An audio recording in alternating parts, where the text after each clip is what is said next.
I think we're there, Matt, aren't we? Yep, you're ready to go, Clive. Yep. Good evening, fellow councillors, members of the public. Welcome to this meeting of North Norfolk District Council. We'll start with any apologies for absence, please, Matt or Emma. I've received two apologies for absence, Chairman, from Councillors Sarah Buttercofer and Councillor Emma Spagnola. Okay, thank you very much. Right, that takes us on then to the thrilling bit, which is the minutes of the last meeting, which was held on the 16th of December, I think. Right, so that's agenda item 2. We could look through those, members, please. Page 1, page 2, page 3, page 4, page 5, page 6,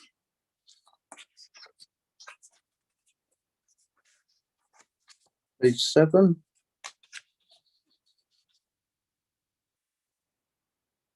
page 8,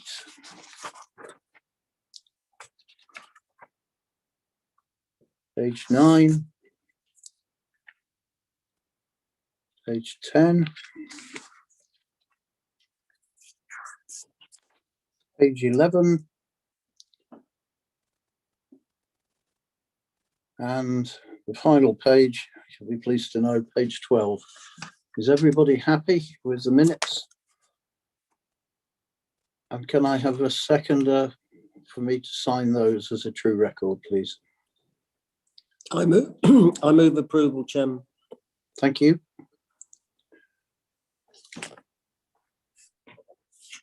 Thank you very much. Right, so items of urgent business, I have none recorded.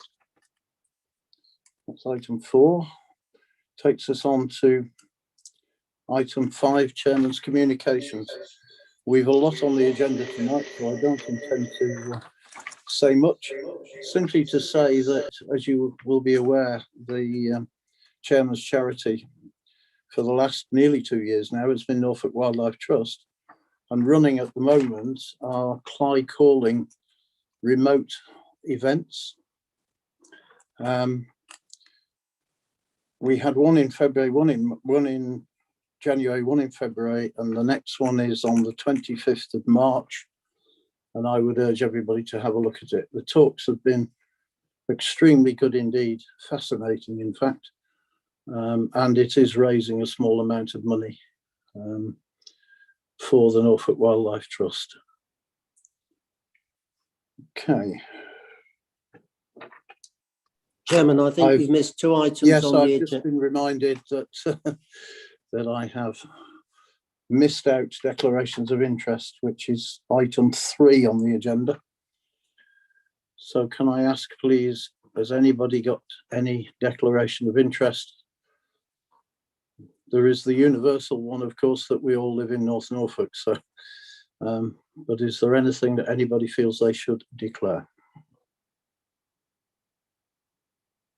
No, thank you very much, and apologies for skipping over that. So I've mentioned Chairman's communications. I now move on to item 6, which is leaders' announcements. So if I go first of all, Chairman, I think there's items of urgent business. Oh, I have none. I have not been informed of any.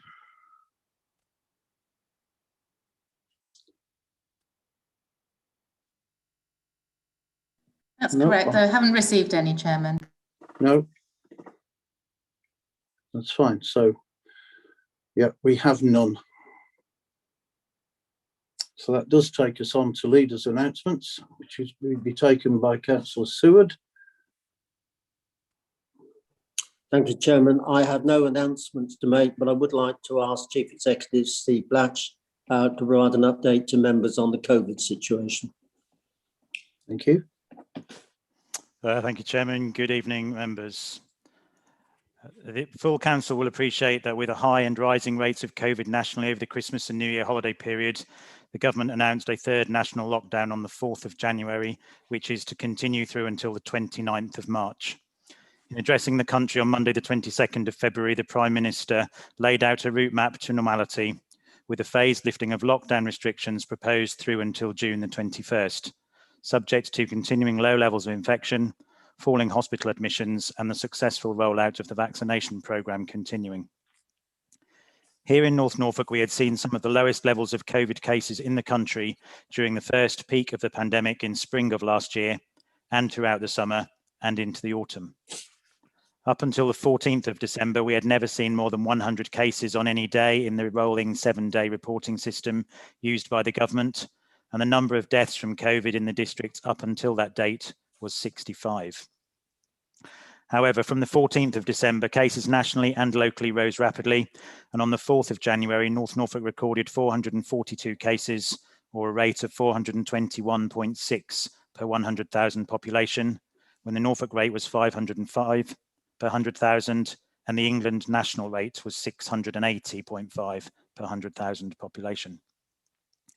Since the 4th of January, our case numbers have fallen steadily, and at the 17th of February stood at 50 cases, or a rate of 47.7 per 100,000, against a Norfolk rate of 99.3 and an England rate of 125.1, with North Norfolk being the first authority in Norfolk to record a rate of below 50 cases per 100,000 since the new year. In the days since the 17th of February, there has been a fluctuating number of new cases in the district, ranging from between 3 and 12 cases per day, such that it is believed our average number of cases will now hover just above or below 50 cases per day for the next week. Our cumulative total of cases since March of last year now stands at 2,900 confirmed infections in North Norfolk at the 22nd of February, giving a total number of cases of 2,766.2 cases per 100,000, compared to a Norfolk average of 4,358 and an England average of 6,422.1 per 100,000. This means that North Norfolk continues to have one of the lowest cumulative rates of infection per 100,000 population of any local authority area in England, 304 out of 314 local authority areas. The total number of COVID deaths in North Norfolk at the 22nd of February since the pandemic started in March of last year is 181 deaths, giving a rate of 172.6 deaths per 100,000, compared to a Norfolk average of 196.5 and an England average of 189.3.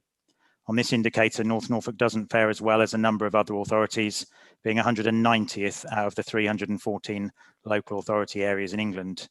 This is possibly due to our older demographic.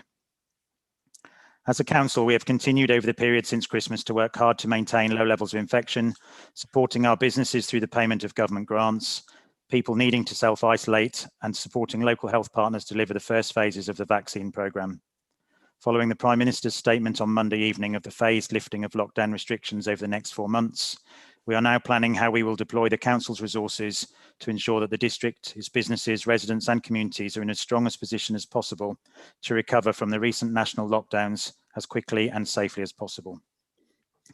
We are therefore planning around the staged lifting of restrictions with local and national partners so that we are able to support our businesses and residents make the most of the forthcoming summer tourist season, building on the successful approaches we deployed last year when we hosted large numbers of staycation and day visitors to the district over a prolonged period of time while seeing very low levels of infection. Early consideration is being given to reopening Cromer Pier from the 8th of March, delivering key messages and advice to our businesses, residents and visitors, supporting social distancing, at least in the first few weeks of the restrictions being lifted, and planning for increased seasonal cleansing, litter bin emptying, beach and water safety over the summer months. In addition, we continue to pay out government grants to businesses, deliver local test and trace contacts to understand the needs of people who are self-isolating for welfare and financial support, to accommodate mobile testing facilities on district council car parks at Cromer, Fakenham and more recently North Walsham, and supporting colleagues in the health sector with vaccine delivery arrangements in the district, and with public health colleagues considering arrangements in the coming weeks and months to support the delivery of community and workplace surveillance testing so that across the county we seek to keep on top of any localised outbreaks, which it is anticipated might occur alongside the delivery of the vaccine programme and phased lifting of restrictions. In addition, we are planning for the delivery of the County Council and Police and Crime Commissioner elections on the 6th of May. Should any members have any questions on the Council's ongoing response to COVID, I'd be happy to take questions or update members outside of this meeting. Thank you, Chair. Thank you, Mr. Blatch. That's good to hear in many ways, of course. Right, that takes us on then to item 7, which is public questions. And we have 3 public questions this Chairman, I evening. think Councillor Kershaw has his hand up. Oh, Councillor Kershaw, sorry, couldn't see your hand. Thank you, Chairman, and good evening, members. It's something I wanted to add to what the Chief Executive Officer has said. Over the period since the start of the year, I've been working with him closely on Gold and the COVID Engagement Board, and it's been very pleasing to see the rates reducing in North Norfolk. I would really like to thank our officers and staff for the way they've responded to requests for help from our CCGs and the National Health England to help with track and trace, both by phone contact and by physically chasing up, delivery of vaccine to doctors' practices, preparation of car parks around mass vaccination centres, etc. CCG members have said how quickly responses have been met and how efficiently they have been dealt with. And the positive manner that officers have responded has been excellent. So heartfelt thanks are due and well done to them. They are a credit to North Norfolk. I just thought that needed recording. Thank you. Thank you, Councillor Kershaw. Right. So we now move on to the public questions, of which I have 3. And in order, I start with John Payne, please. Thank you, Mr. Chairman, and good evening, everybody. Does the Deputy Leader agree that councillors should take every precaution to protect the public and abide by the current COVID regulations? Can I thank Mr. Payne for his question? Yes, I do. And following receipt of this question, I did check with the Chief Executive's office whether any concerns have been received in relation to any member of this council about abiding with the current COVID regulations, and I was advised that none had been received. Thank you, Councillor Seward. Do you have a supplementary question, Mr. Payne? Yes, please. Thank you for that response. That's reassuring. As a senior Liberal Democrat, Councillor Seward will be aware of the advice given by his party to campaigners and activists to, quote, crack on and get delivering leaflets by hand to potentially vulnerable householders, in clear contravention of the advice given by the Constitution Minister in Parliament on the 8th of February.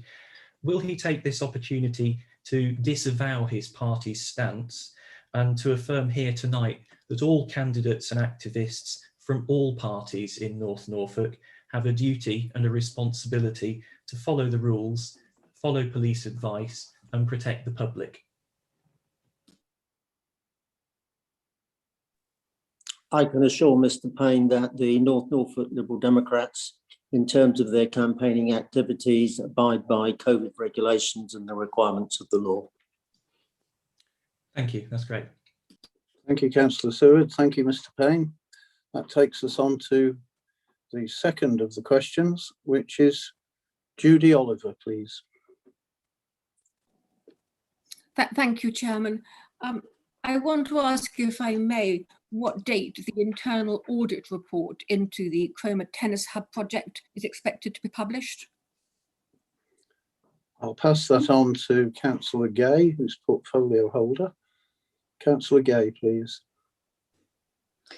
Thank you, Mrs. Oliver. Thank you, Chairman. In answer to Mrs. Oliver's question, the Cromer Tennis Hub report was commissioned by the Council itself, and it's been prepared by the Council's auditors. This means that the first place the report will go to is the Council's Governance, Risk and Audit Committee, which is a public proceeding. The committee will be meeting on March the 9th, and the audit report will be discussed at that meeting. Papers for the meeting will be published beforehand, and I expect that members of the committee will receive their papers on March the 1st. Thank you, Chairman. Thank you, Councillor Gay. Judy Oliver, would you like to come back on that? Thank you very much. Yes, I would. It's a question actually for Councillor Seward, but on the same topic of the project. Councillor Seward, I noticed, said in the North Norfolk News or last that the Liberal Democrats have been left with the cost of this project, implying that they had no control over it until they took power in May 2019.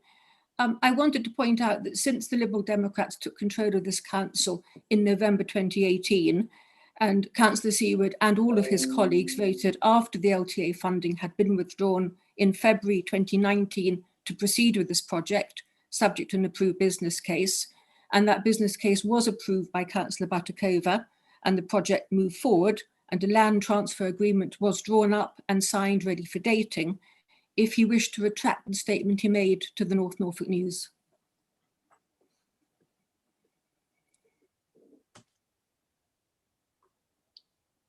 Councillor Seward. Well, I didn't hear the first part of that question, but I have no wish to retract anything I've said. Thank you. I think the appropriate response there is to wait for the audit report, which is imminent in March, and it will then go through the normal procedures, which are perfectly transparent. Thank you. That takes us on to the third question, which is Rodri Oliver, please. Thank you very much, Mr. Chairman.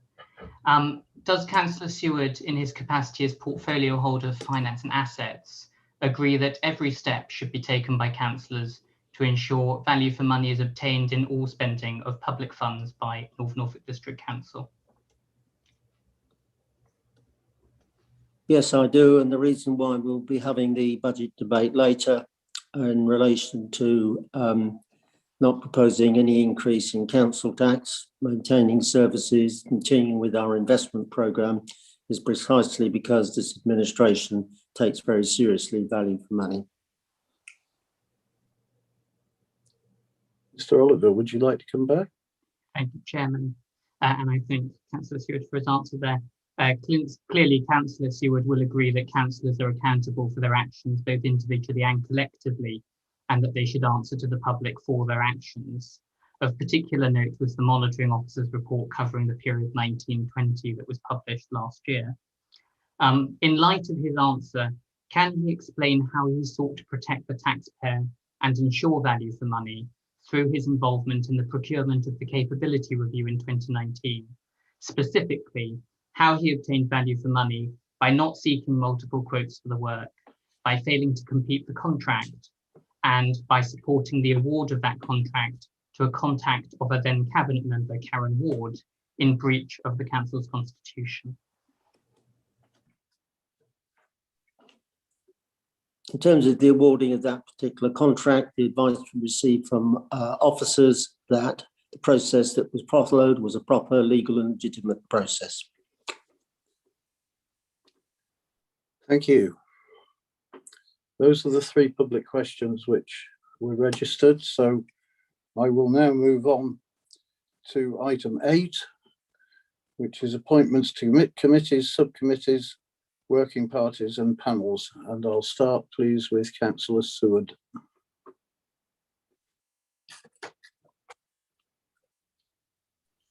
Thank you, Chairman. I would like, on the North Horsham Community Transport Organisation, an outside body, I would like to appoint Councillor Lucy Shires in place of Councillor Nigel Lloyd.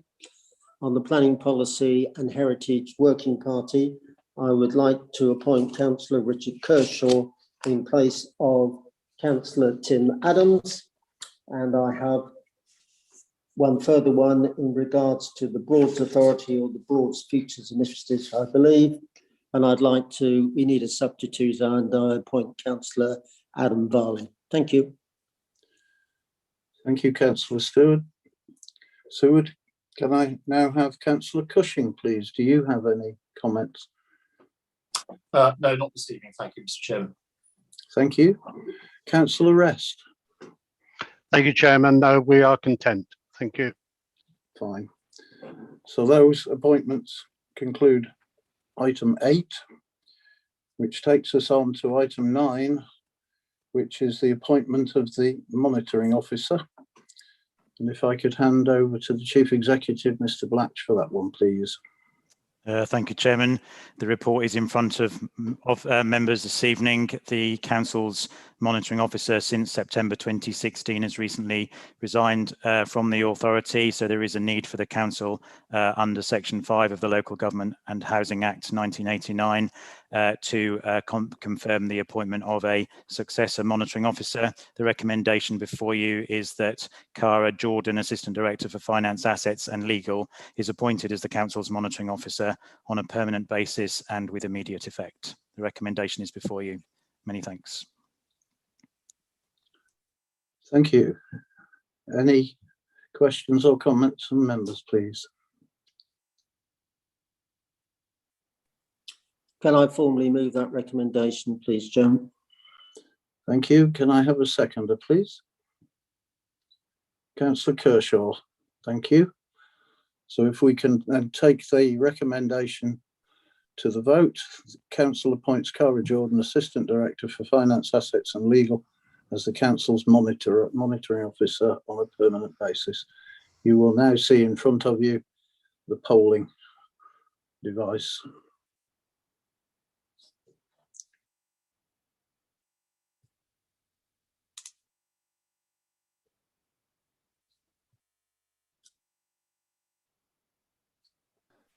Can I just ask that everyone's had the opportunity to vote? I think I'm 1 vote down.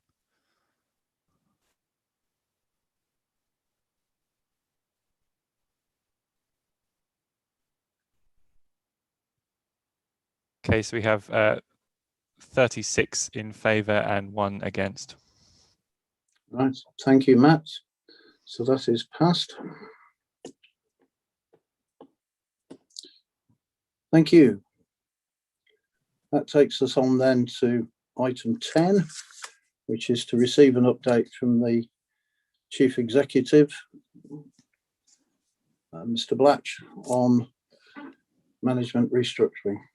Thank you, Chairman. At the meeting of full council held on 23rd of September 2020, members approved a proposal for a new management structure for the authority, which sought to increase the strategic service delivery capacity of the organisation through more clearly defining the roles and responsibilities of senior managers within the council.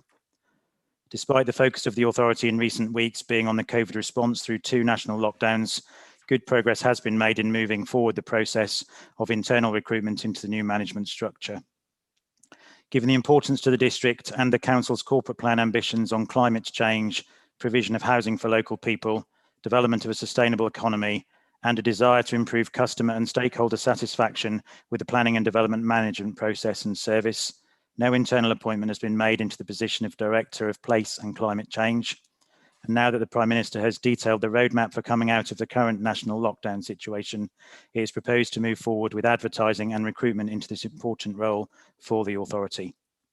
It is proposed that recruitment into this role will be through a member employment panel and will be completed during April, following which I will bring back a detailed report to full council on the new management structure and consequential savings and efficiencies which will be realised at the meeting of council on the 28th of April. Thank you. Thank you, Mr. Blatch. Anybody got any comments? No, thank you. That takes us on then to item 11, which is in a number of parts. And I'll hand over that to Councillor Seward, please, for item A, recommendation, medium-term financial strategy. Councillor Seward. This has been to the Overview and Scrutiny Committee.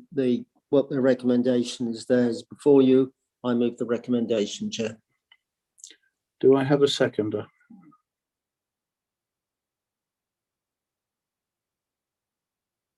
Oh, Councillor Shires, I believe, is seconding. right. Thank you. In which case, we'll move to the vote on that one, Matt, please.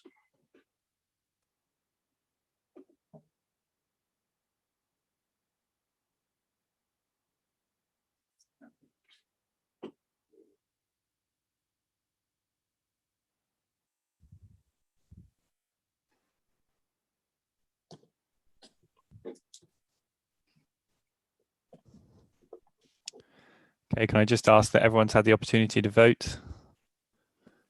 I think No, Councillor Heining, I had an error message flash up to me. Sorry. So did I as well. Did you want to say?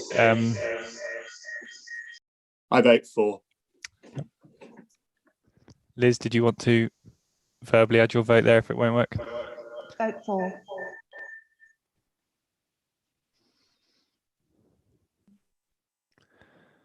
Okay, so with the addition of 2 votes in favour, that's 35 for and 1 abstention. Thank you. So that's agreed. Okay, that takes us on to item B, which is capital strategy. Again, I ask Councillor Seward. Again, Chairman, this has been before the Overview and Scrutiny Committee. You members have before them their supporting recommendation, and I move approval. Thank you. Seconder? Councillor Toy, thank you. So if we can move to the vote on that, please, Matt.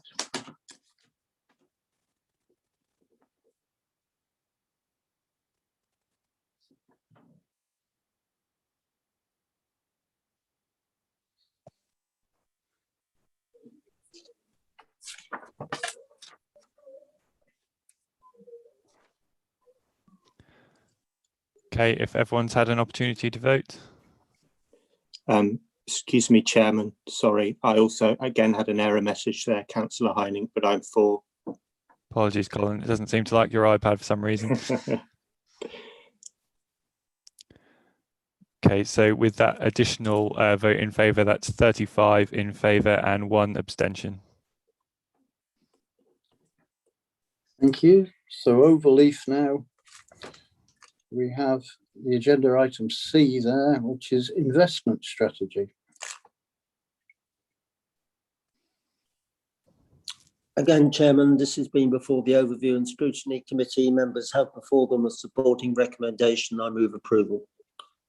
Seconder, please.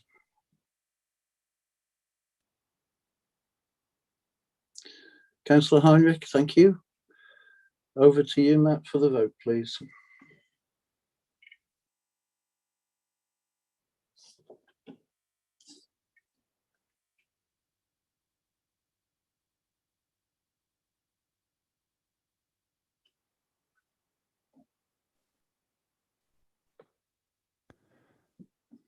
Okay, I'll ask again if everyone's had the opportunity to vote, or if not, did they want to make their vote verbally? Yes, again, I had an error message. It was 1 and 4 zeros, then 6,000 that I'd like to vote for. Thanks, Colin. Apologies. Okay, so with the additional vote in favour, that's 34 in favour and 3 abstentions. Thank you. Then on to item D, which is Treasury Management Strategy. Again, Chairman, the supporting recommendation therefore from the Overview and Scrutiny Committee, and I move the recommendation. Thank you. Can I have a seconder, please?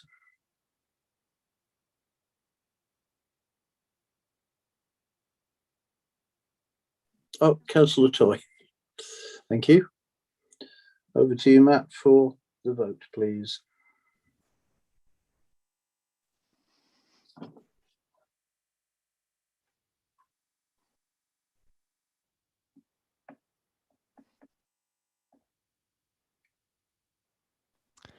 I expect we probably have the same again, Colin. So if you do need to make your vote known. No, it went through. Oh, brilliant. Okay.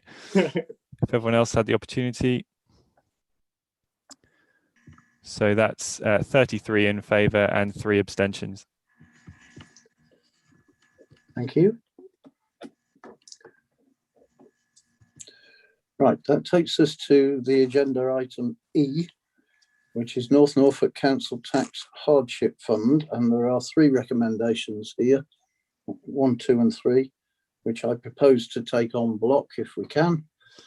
So again, over to you, Councillor Seward. No, it's Greg Hayman. Oh, my apologies. Councillor Hayman. I think, yeah. Yes, these are process elements about dealing with council tax, which we have to agree as part of our budget setting process. I move it formally.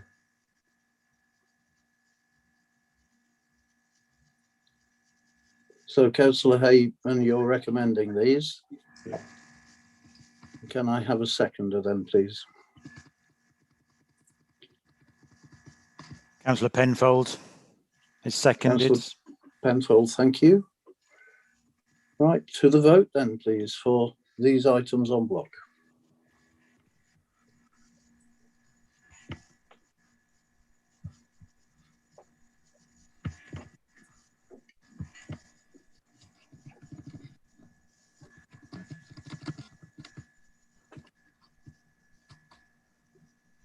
Okay, it looks, I think I might have one vote. Has everyone had a chance to vote? Okay. So I have 37 in favour, 0 against and 0 abstentions. Thank you, Matt. So that takes us on then to item 12 on the agenda, which is council tax. Hello? It's Greg Hayman again. So yes, I formally move this. We need to agree these again as part of the overall budget setting exercise. We have some additional delegated authority to officers in case any elements of the centrally administered scheme by the government subject to any tweaks or changes, gives them the comfort room to do that. But otherwise, we're adopting basically the council tax scheme that we had in place for the previous financial year. Yes, this is a legal requirement, isn't it? And it's been to public consultation. So councillor Hayman, you put that forward. Can I have a seconder, please? I will second, Mr. Chairman. Thank you, councillor Brown. So to the vote, please.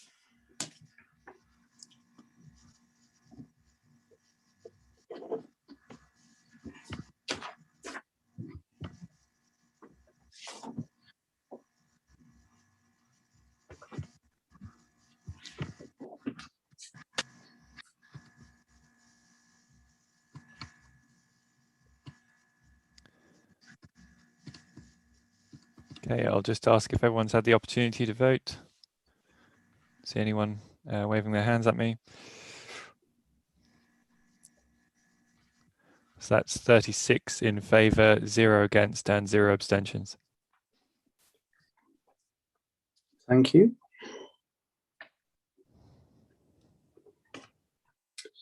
So that takes us on then to item 13, the most important item on the agenda tonight, which is budget and council tax. And it's going to be a fairly complex process, so I would remind members that there will be a number of recorded votes and that we need to stick to timings as far as we possibly can, because this is quite convoluted because of amendments that have arisen. So first thing to do is, I think Chairman Councillor Cushing has his hand raised. Oh, Councillor Cushing.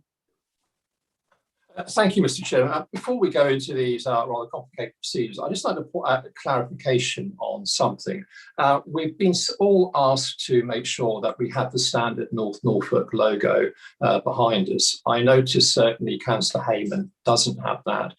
We have an agenda item later on actually specifying what the standard rules are for online procedure. So can you just clarify whether we actually should all be having the North Norfolk logo behind us?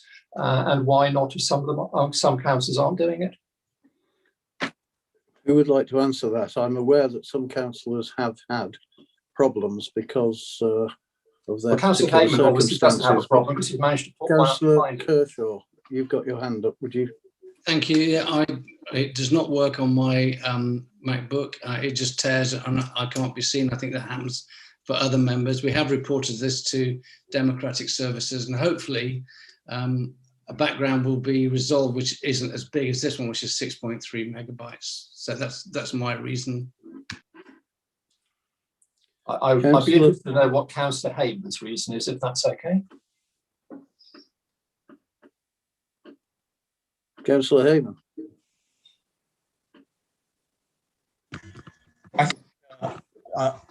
Interesting to note the comments from Councillor Cushing. I think his interest is rather less about corporate identity and uniformity than the fact that actually he objects and is disquieted, shall we say, by the fact that actually this administration, this Liberal Democrat administration, has managed to freeze council tax this year. The only authority in Norfolk to have frozen that council tax this year.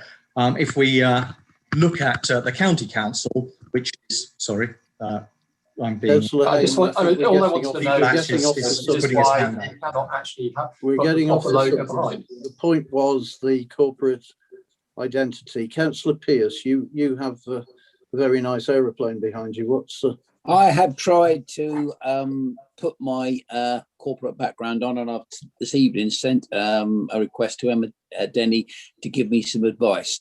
However, I do find that Councillor Hayman's bold yellow background is offensive. It is politically overt, and especially when we're dealing with a situation that is going to govern our constituents for the next year or 2 years. And that is nowhere near a corporate background. Okay, you've made your point about your background, and I think we've got the point about Councillor Hayman.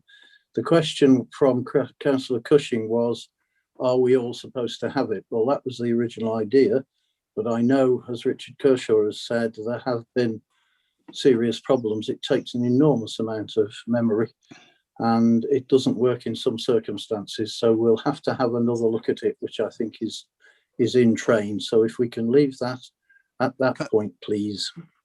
Mr. Chairman, I've had my hand up. Could we ask the monitoring officer? I think there are two things. One is the people who can't, and the people who have chosen not to put the corporate background up and put something else up. But perhaps the monitoring officer could look at such an overtly political background. Thank you. Perhaps we could do that. Sorry, I couldn't see you. I can't see everybody, but the point is taken. Now, can we please go into what we are here to discuss on behalf of the residents of North Norfolk? I've mentioned that there will be a number of recorded votes. I was then about to hand over to the Section 151 officer, Duncan Ellis, to speak on the robustness of the estimates, and then to the portfolio holder, Councillor Seward. Over to you, Mr. Ellis, please.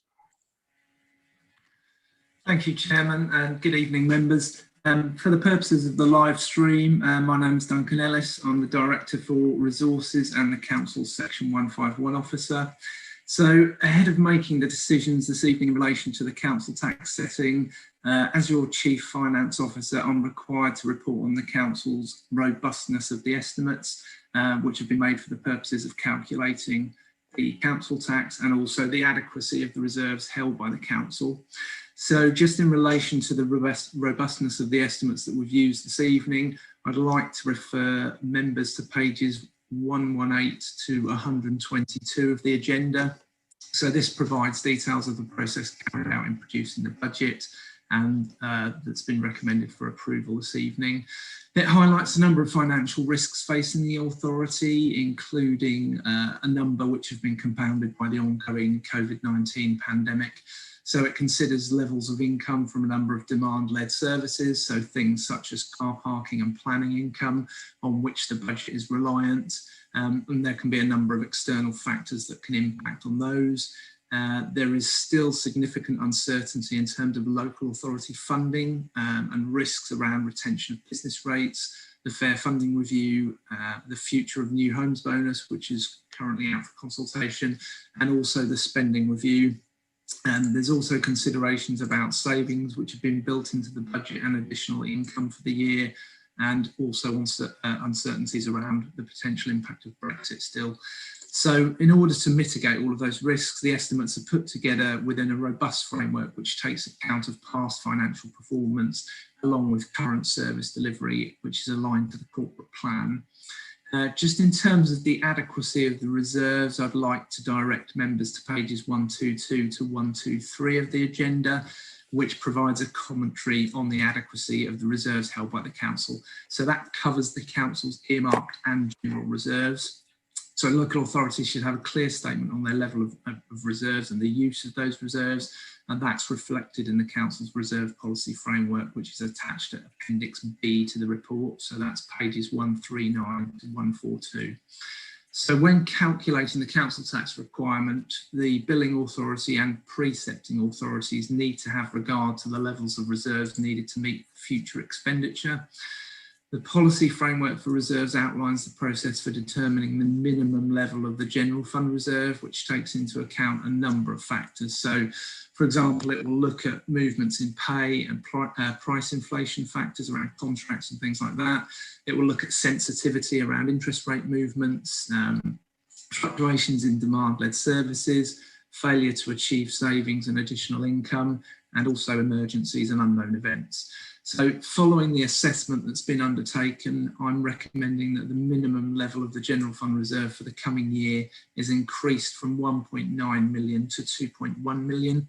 And when providing my opinion on the adequacy of the reserves, the balance of the general fund isn't considered in isolation, but it's also considered along with the balances on the earmarked reserves, the robustness of the estimates that have been used to pull the budget together for council tax setting purposes, and the level of financial risks facing the authority.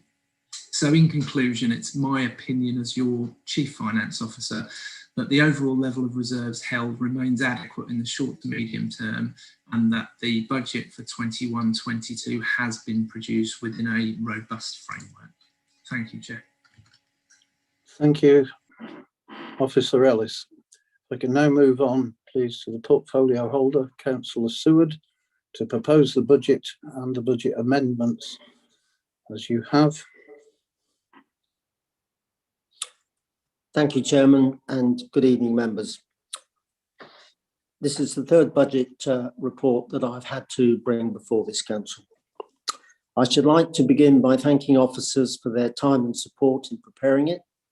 This has been a unique and challenging period in which to set a budget, and what has been particularly challenging is trying to forecast the council's financial position in future years. I am grateful for everything that the officers have done. I now wish to move an amendment to the recommendations, and it will be seconded by my colleague, Councillor Angie Fitzillett. They are in the papers that have been submitted to you. They are 1, 2, 3, 7, 10 and 11 in the papers circulated. The amendment says there will be no increase or a freeze in the charge local residents are being asked to pay for district council services next year. This has arisen as the final budget calculations showed a surplus in the business rates collection fund, which has been augmented by central government payments and reliefs arriving from the COVID pandemic.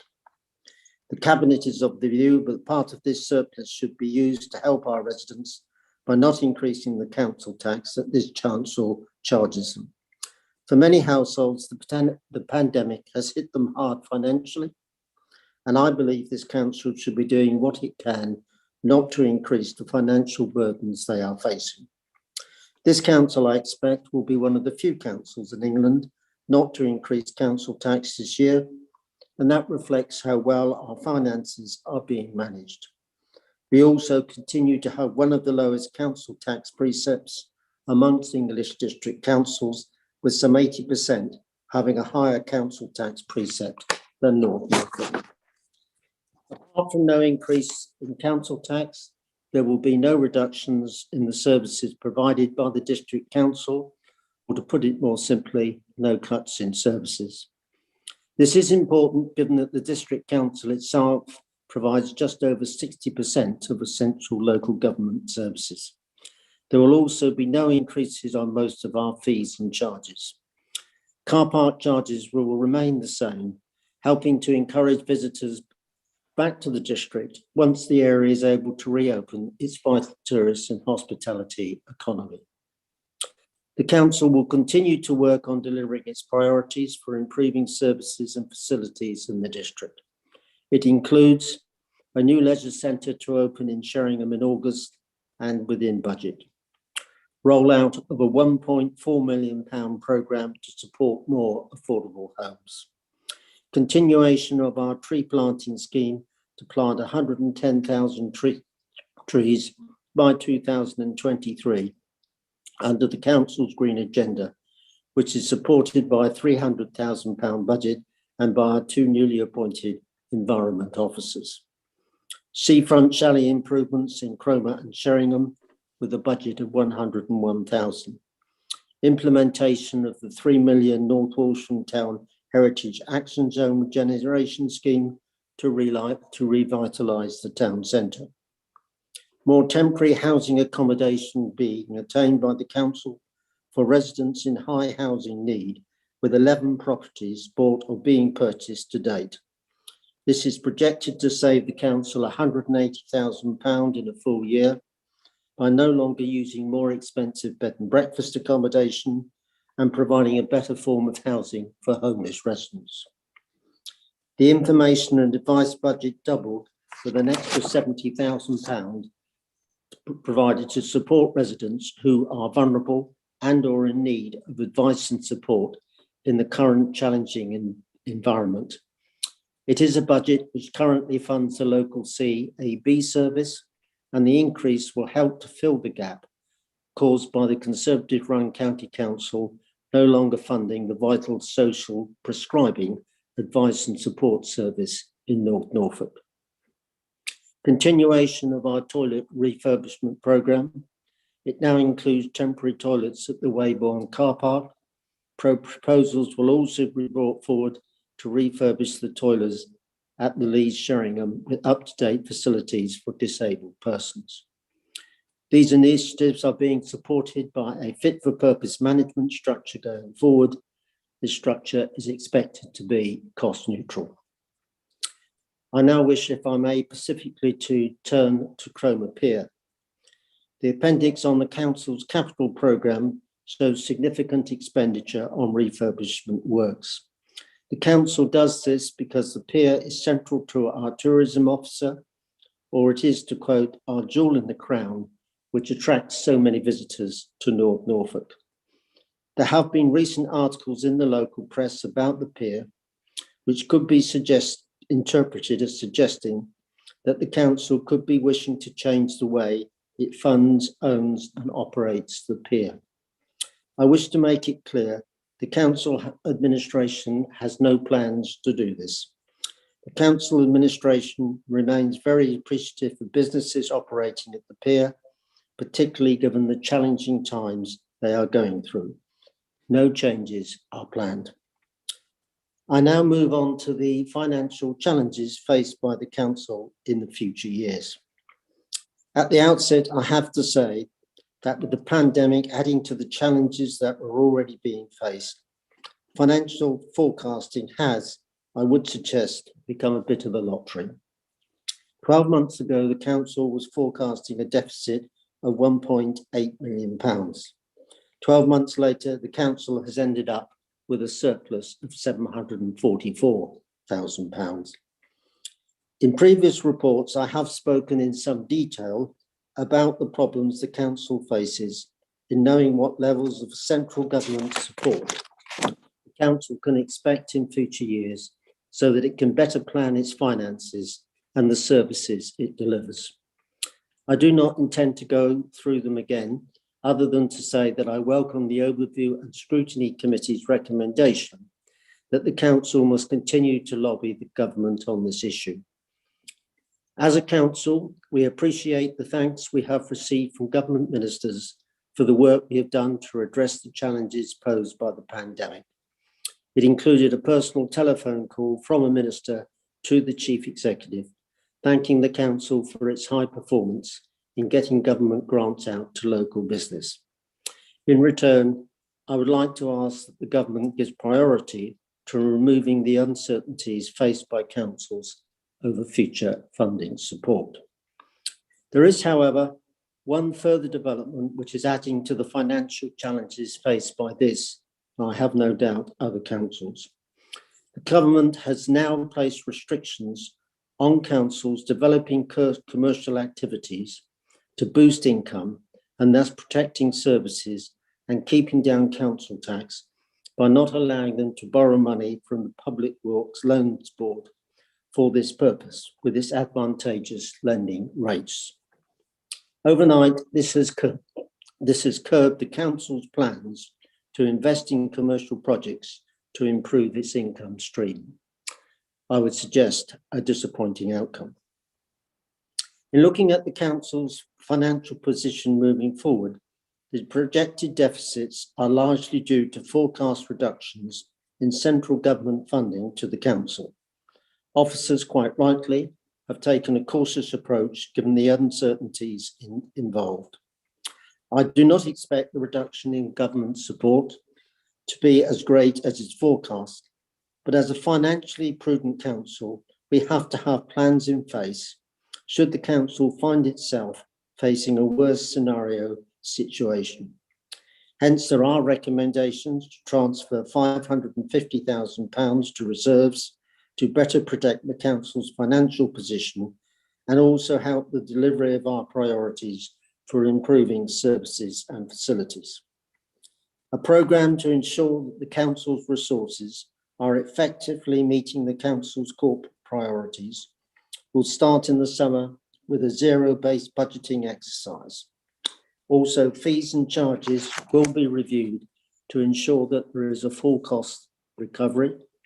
The suggestions made by officers and members in briefings late last year to generate income and find savings will be reviewed for feasibility.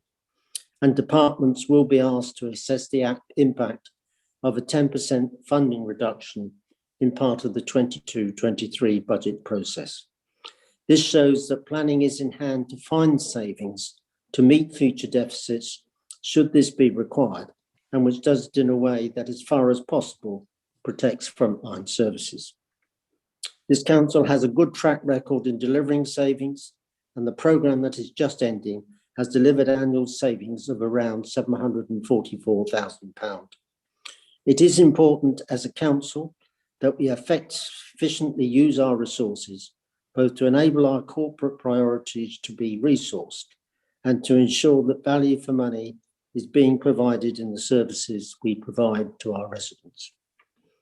As a billing authority for council tax residents, we will see an increase of around £70 in 21-22 for the average Band D council taxpayer due to council tax increases being made by the Conservative County Council and Police and Crime Commissioner. This Liberal Democrat council, however, is in the fortunate position of not having to increase council tax. In the current financial year, the council has received £1.7 million in central government support to cater for losses of income and expenditure as a result of the COVID pandemic. The most recent estimates suggest that the council will be able to balance its accounts for this period and not have a deficit. The council is grateful for the additional government support it has received, and as the implications of the COVID pandemic will remain for some time, I hope that further assistance will be available. However, this council still has to manage its financial affairs soundly, and it's because we do this that we have a budget for the next financial year that has no cuts in services, no increase in council tax, and will continue with our ambitious programme to improve services and facilities in the district. I commend the recommendations in the budget report as amended to you. Thank you. Thank you, Councillor Seward. Now, Councillor Fitch-Tillett, you are the seconder for these amendments. Do you wish to reserve your right to speak? No, I will continue where I am now, Mr. Chairman. Thank you very much. And Thank you. Good evening, everybody. Firstly, may I echo the thanks of Councillor Eric Stewart to officers for the additional pressures put upon them in preparing this year's budget. The announcement of additional funding through the New Homes Bonus and the Business Rates Collection Fund has had us all burning the midnight oil to have this ready for today. Just to clarify, the New Homes Bonus was introduced by the coalition government to stimulate house building after the recession inherited from the last Labour government. The business rates collection surplus compared to the forecasted figure is due to better growth under COVID than expected and super efficient collection from our finance team. Whilst this extra funding is most welcome, I'm sure colleagues will agree that overnight central government announcements, be it for funding or for changes to COVID-related rules, are responsible for extreme extra pressure on all of us. This is at a time when, for most of the year, life in general has been hard. Nevertheless, we must remember the most important people to us are the residents we serve. As soon as additional funding was known, I immediately thought we must now not raise our element of council tax. I'm so pleased that my colleagues in the ruling group thought the same. I commend this budget as amended to you and have no hesitation in seconding Councillor Seward's proposal. Thank you, Mr. Chairman. Thank you, Councillor Fitch-Tillett. Now, over to you, Councillor Cushing, to reply to the budget proposals. Thank you, Mr. Chairman. First of all, I'd like to start by expressing my thanks to the Section 151 officer and his team for the preparation of this budget. However, this is certainly a disappointing budget that does nothing to address the future needs of the council. I'll start on a positive note, and as it is a budget that does balance. But as actually is being sort of hinted at by Councillor Seward and Councillor Fitch-Tillett, the reason for this is the central government's contribution to the council, which I've been told is around the £2.2 million mark, which is to make up for lost income and increased expenditure in relation to COVID. At this point also, it's worth mentioning that businesses as well as councils have received tremendous support from this government over the last year. Since the start of the pandemic, the central government has paid out over £87 million to various grants to businesses across North Norfolk. And this doesn't actually include also the furlough money that's been paid out, which has enabled employers to keep their employees on the books. This is incredible support from the Conservative government, which is being replicated not only across all districts in Norfolk, but across the country as well. The financial year, as we just mentioned, does see a slight surplus. And again, that, as I said, is that because of the grant received from the government relating to retail relief from central government. However, the picture darkens considerably in the years to come. It is predicted that there'll be an annual budget deficit of circa £2 million for every financial year from 2022 to 2023. It should be a major priority of this administration to put plans in motion this financial year to address these predicted shortfalls. Yet we have nothing, which is a complete dereliction of duty. What is striking about this budget and the medium financial term strategy is that there is actually no credible strategy to address the anticipated shortfalls in coming years. There's nothing other than vague intentions to devise a viable strategy. Councillor Seward's approach can best be summarised as wait and see. Saying he can do nothing until he understands what the government's future grant money allocation will be is really nonsense. I think at this point we do need to remember that this administration will soon have been in power for nearly 2.5 years. But in this budget itself, they have presented not one money-saving efficiency idea. They presented not one investment proposal that provides for further income in the future, beyond a few token efforts to buy some industrial units to let out and some housing for temporary needs, and the homeless we will hope will make some net savings. As was actually mentioned earlier, and is also mentioned in the budget, we must compare this with the last Conservative administration that initiated in 2016 and 2017 a number of money-saving proposals that are now estimated to deliver £750,000 per annum. There will be no such equivalent saving coming from this administration in 5 years' time. This demonstrates a complete lack of accountability. The Conservative motto, I think, for administration is probably best summarised as hope for the best, but plan for the worst. The Liberal Democrats, I believe, could best be summarised as hope the government will bail us out, but plan to do nothing about it. It's all very well saying we should lobby our two MPs. I should add at this point that the support that we've got from Duncan Baker and Jerome Mayhew behind the scenes has been absolutely magnificent. Ultimately, it's not their responsibility to make sure this council is best placed to meet its future financial needs.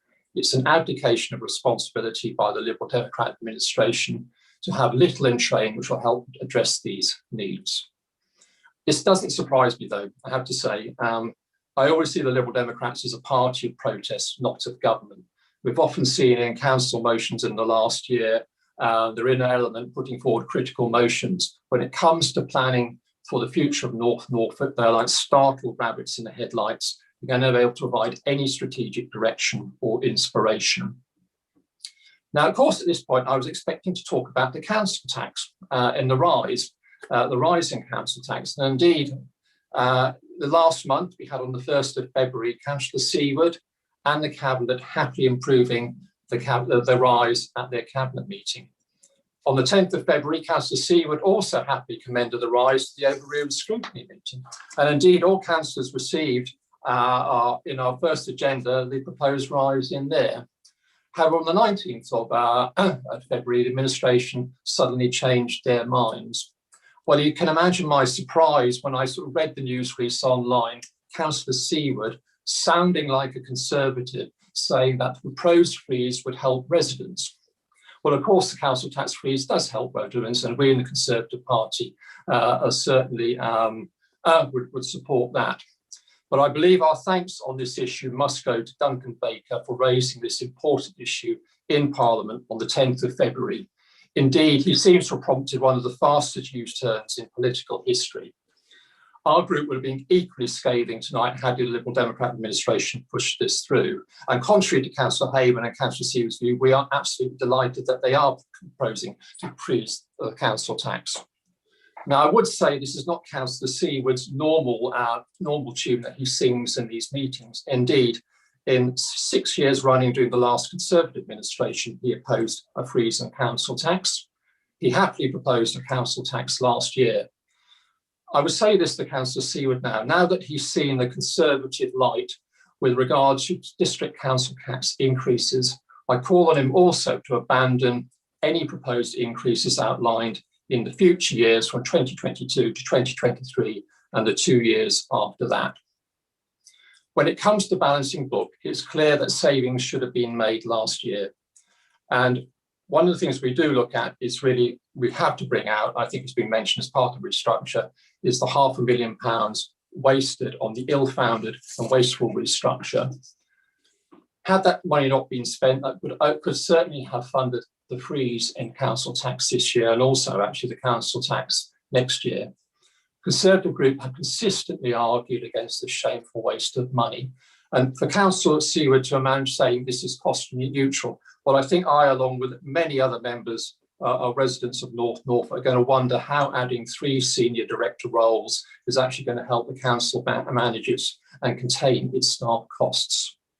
If the council had £500,000 to spare, then it certainly could have not only used it to mitigate council tax increases, it could have done something else with the money. For example, it could have given it to the market towns, some money to the market towns to help perhaps give some free parking, which would have helped promote local shopping, certainly over a set period of time.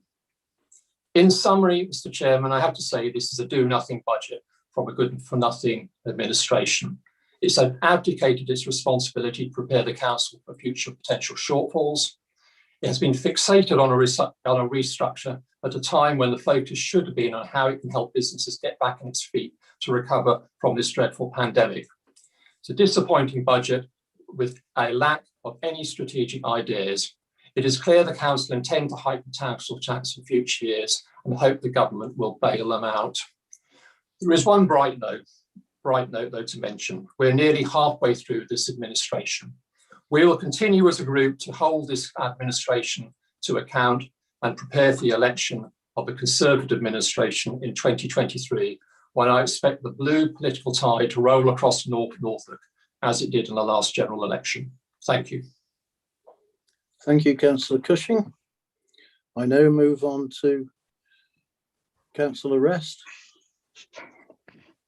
Thank you very much. Sorry. Okay. No, carry on, Councillor Rest. Thank you. Thank you very much, Chairman. I won't take the full 20 minutes. I'll try and bring us back onto timing. And unfortunately, I don't have a crystal ball to look at the next couple of years. I'll take things as they are at the moment. I'd like to say that I think it is fair to say that this has been one of the most difficult periods in the history of the Council. The staff of NNDC and many members have worked tirelessly to provide services for the community, whilst not incurring extra costs to this authority. I'm delighted to see that this authority has been able to present a balanced budget, but it still managed to freeze the district's charge on the council tax. This will undoubtedly come as a great relief to many of our residents whose finances and futures have been severely compromised by this pandemic. The independent group would like to thank this administration for consulting on this budget. Unlike the opposition party, we will be supporting this budget. Thank you. Thank you, Councillor Rest. Okay, I go back then to Councillor Seward to respond to both Councillor Cushing and Councillor Rest's comments. Thank you, Chair. Well, I'd really like to open up the debate now to members of the Council. I just sort of make one or two factual corrections to what Councillor Cushing has said. The management reorganisation, when it was approved by the Council, we were advised then by the Chief Executive it was largely cost neutral. That is what it has remained. And if it was about the kind of figures that Councillor Cushing is talking about, then we wouldn't be part of it. We're not in the business of seeing how much we can pay senior managers. Important though it is that we have good managers, we're about delivering services to the residents of Norfolk. The second thing I'll say about income and investment proposals, look, he obviously wasn't listening. The reason why we can't push ahead with this, and there are councils across the country that generate an enormous amount of income from commercial activities, particularly Conservative councils, is that the government's now stopped it. It's his government. They've stopped it, made it difficult, don't like it. So, you know, what we were intending to do, we're not allowed to do. And the third thing I will say is this. I did spend a little bit of time setting out what we were doing to protect ourselves in terms of the future. I don't think that's vague. I don't think asking departments to have a zero budgeting exercise, which was certainly not done during the previous Conservative administration, asking departments to look at the implications of a 10% reduction in budgets, making sure that our fees and charges meet costs.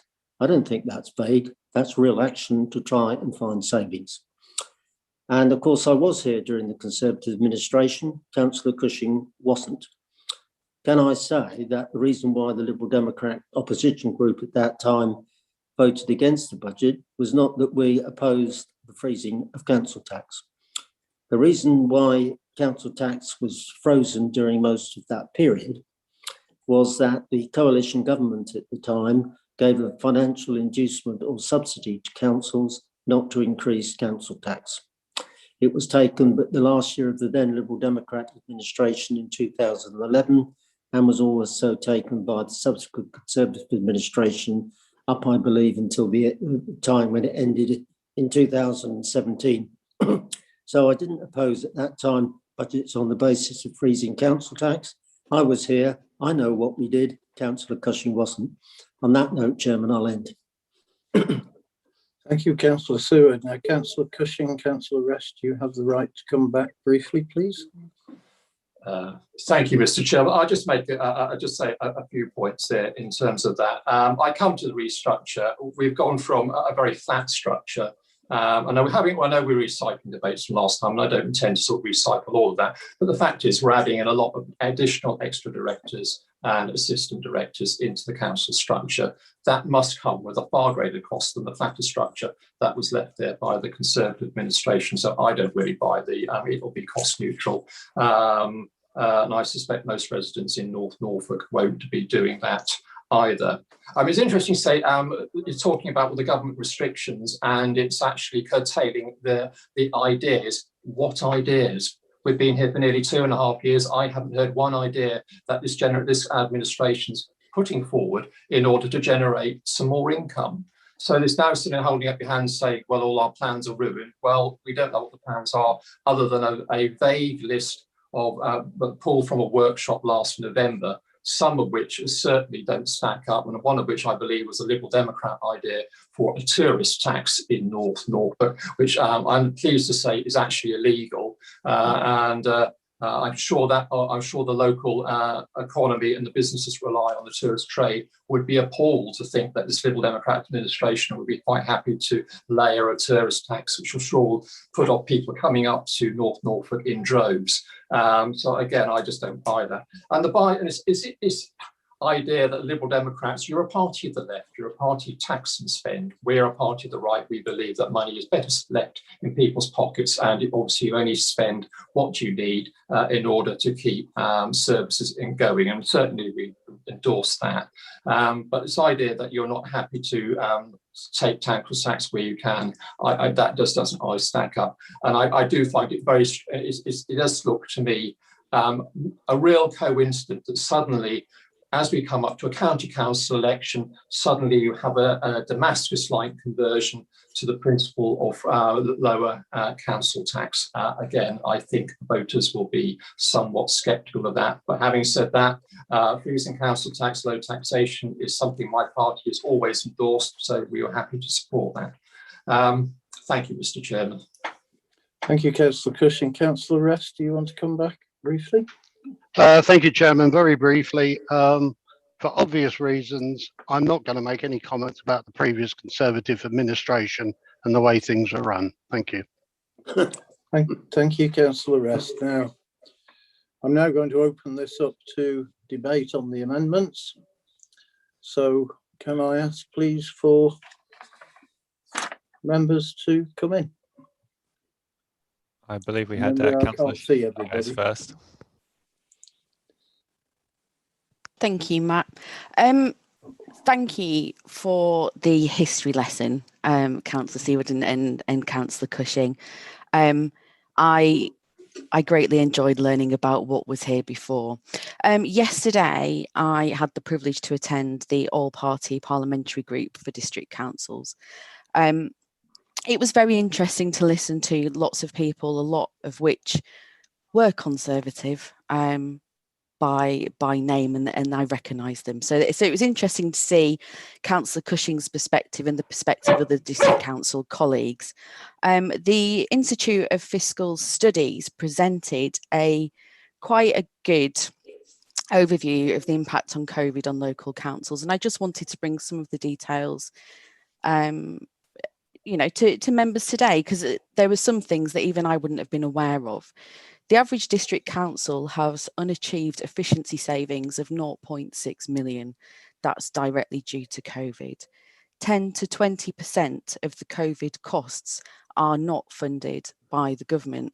And the overarching perspective is that this should be manageable from reserves. So the message with any underfunding in terms of COVID responses, that should come directly from our reserves. When we look at our communities, and we know that more than 15% of people in North Norfolk have been furloughed, according to those that spoke, coastal communities are the worst affected. And as we come up towards the uncertainty of whether or not the lifts on home loss and job loss, everyone's quite protected at the moment. When that protection will be lifted, we don't know, and it is our duty to do what we can to protect local residents. There was a couple of interesting phrases, Councillor Cushing. The complete dereliction of duty was one of them. It was raised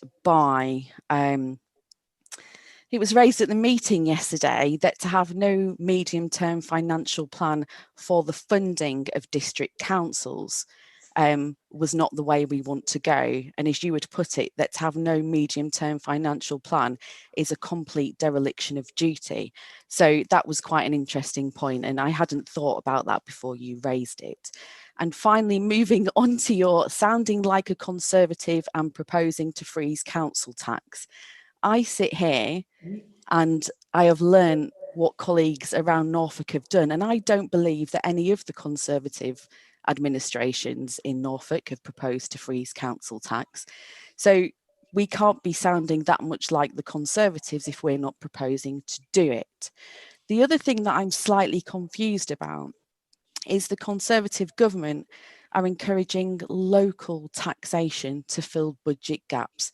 There is an encouragement of local government to further tax through council tax their budgets. So you're saying here that we are sounding like a Conservatives and proposing to freeze council tax, whilst the Conservative government is encouraging us to increase council tax. There is quite a mixed messages from the Conservative identity across Norfolk and nationally if we are sounding like the Conservatives but behaving in a different way. I fully support the proposal to reduce council, well, to not reduce it, to freeze it. We should not be passing on these costs to local people if we can help it. And I would fully implore colleagues to support the amendment to this piece, please. Thank you, Councillor Shires. Who do I have next, please? I believe you have Councillor Greg Hayman, then Councillor Colin Hynink, followed by Councillor Harry Blathwaite, followed by Councillor Saul Penfold, John Rest, and then Councillor Liz Withington. Okay, can I just remind members what we're debating here is the amendments that you've been presented with. Thank you. So it's Greg Hayman next, please. Obviously, I fully endorse the amendment, and in case people hadn't noticed, this authority is planning to freeze its council tax next year. We're doing that for fiscal reasons, but also, as my colleague Eric Seward said, to help assist the residents of North Norfolk with the huge hardship that COVID has visited on many homes and families here. It's really sad to listen to the sort of off-the-peg speech given by the Conservative leader here with, just insert North Norfolk in this, or just insert Liberal Democrats in that sentence or paragraph. But let's just remind colleagues and the general public of what Conservative administrations across North Norfolk are doing at the moment, which is putting up the council tax and the catastrophic rise in the council tax proposed precept from the county council, the Conservative-run county council, who are in absolute chaos there in terms of running their business. I mean, is that a model that Councillor Cushing really wants to import to North Norfolk?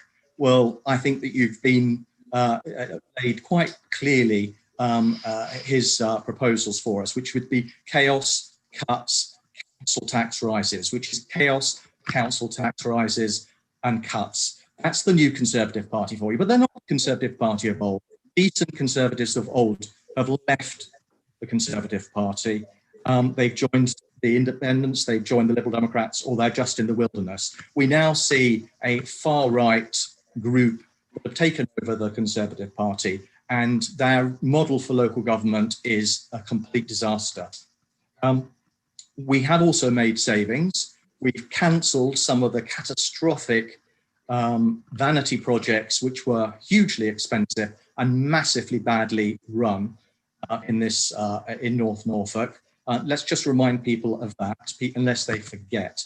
A catastrophic maladministration in the last 10 years. And the other thing that Councillor Cushing mentioned, which was about commercialising activities. They had 10 years to do things. They tied the hands of various of their portfolio holders in terms of doing that, and actually have probably one of the worst records of any authority in England of actually managing to produce and bring forward any activities which might actually give some respite to council tax rises and improve income streams from other sources. Just a chaotic administration. Thank God they're gone. Thank you, Councillor Hayman. Matt, who was next? Councillor Colin Hynink. Okay, thank you, councillor Hynink. Can I just confirm, is there a later debate for the wider budget? Is this just a debate for the amendments? Yes, no, this is to debate the amendments, and then we will go on to what will become the substantive budget. Okay, I'll save my comment for then. Thank you, Chairman. Okay, next, Matt. Sorry, I didn't. No problem. It's Councillor Harry Blathwaite next. Okay, thank you. Councillor Blathwaite. Thank you, Chairman. I'm always very disappointed at the tone of the Conservative opposition. They seem to be so miserable, very cup half empty type people. Would Councillor Seward agree with me that the philosophy being shown by the Liberal Democratic members, we are the only council that agreed to not have a raise in our membership, our members' allowance, and we are the only council in Norfolk to actually hold our council tax.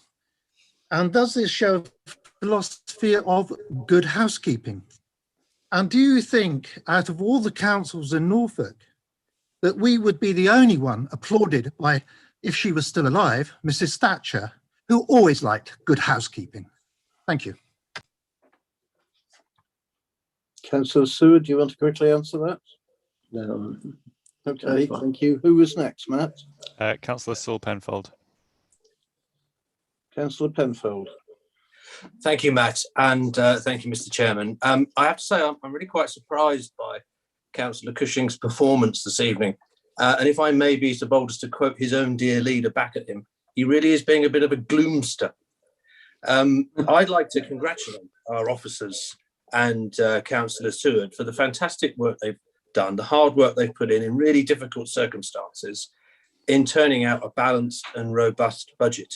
I think it's fantastic news that our element of the budget will be frozen this year with no cuts to services. And I think we should celebrate this. So I fully support and endorse the amendments as stated. Thank you. Thank you, Councillor Penfold. Who else do I have now? You have Councillor John Rest, Councillor Tom Fitzpatrick, and then Councillor Lives Withington. Thank you. Thank you, Chairman. Can I just highlight something on, it's in the amendment, and it's on page 123, and it's the item 3.32. The original one was that the property company reserve is to be relocated to the major repairs and treasury reserves. I note that the revised is in an amendment number 3. Can I therefore get clarification that the property company project is no longer viable? And I understand why, but can I register my disappointment and ask this authority to not discard this project, but hopefully return to it at a later date? Thank you. Thank you, Councillor Rest. Councillor Seward, would you like to answer that? Yeah, I'll just do it whilst it's been raised. The reason we've had to move that fund is that if we're to borrow from the Public Works Loan Board, we can't have commercial activities on our balance sheets because that would hamper our efforts to borrow money. No, it hasn't been forgotten, but I've explained the reasons why we can't be seen to have on our balance sheet significant sums of money which are there for commercial yield. Thank you, Councillor Seward. Councillor Tom Fitzpatrick, please. Yeah, thank you, Mr. Chairman, and thank you all. Now, I'm a man for only increasing council tax when this is necessary as much as the next person, and indeed these are difficult times. But since people seem to want to hanker back to sort of previous years, but I remember when Wyndham Northern presented his budgets, and I seconded them, year on year, there were 0% increases and putting money into reserves. And I seem to remember being castigated for that and criticised. Indeed, one of the people that would tell me that he wouldn't have frozen council tax was Councillor Seward, but those were different times. However, we then went back to the old days back to tax and spend. Last year, the year before, Gordon Brown would have been proud of some of the things that were said. And then that was the way it was going to be this year up until last week. So there would have been an increase in council tax, money from reserves, but the road to Damascus beckoned, you know, and I think someone said, oh, it sounds like a good Tory budget, but of course it isn't, because this is actually a cynical budget which is going to store up trouble for the future. You know, if this was a properly robust budget being managed year on year, month by month, week by week, day by day, running up to this meeting, it would have, this is the budget that would be have been debated at overview and scrutiny. If it can change from deficit to surplus in just a couple of weeks, I'm afraid I disagree that it's a sound budget. I think it's a budget that's going to store up trouble for the future. And really, from some of the remarks, really, is it about the taxpayers of North Norfolk, or is it an eye to other elections in May? And if that's the case, I don't think it's managing money well. There's only one council and one set of people we're worried about at the moment, and that's what's best for this council and its future. And this sudden change, this sea change, is not a sound way of doing it. And I'm just very disappointed that if really it was such a good financial position, that isn't what was presented to overview and scrutiny, and that's wasn't presented to Cabinet. And in the space of a week, it's changed. If it changes in a week, what will be next week or next month? Will it be back to the way it should have been, or will it be more money or less money? Because at the moment, I find it very difficult to accept that actually there's a tight rein in the finances. I think it's disappointing it's been done in the way it's done, and it's disappointing that it's been done for cynical electoral advantage. Thank you. Thank you, Councillor Fitzpatrick. I now have Councillor Withington, please. Thank you, Chair. Good evening, everybody. I'd like to go back to talking about the LGA conference, where Mr. Robert Jenrick announced that he felt it wasn't appropriate for councils to be running with commercial projects to increase their revenue. I think what he said on that evening was particularly patronising, because his reason for that was that he didn't feel councils had the skills to be able to do that. I think this council's already shown they can. Lots of councils have taken on people who are highly skilled in the commercial sector and have moved across to councils to give those skills into the local government sector.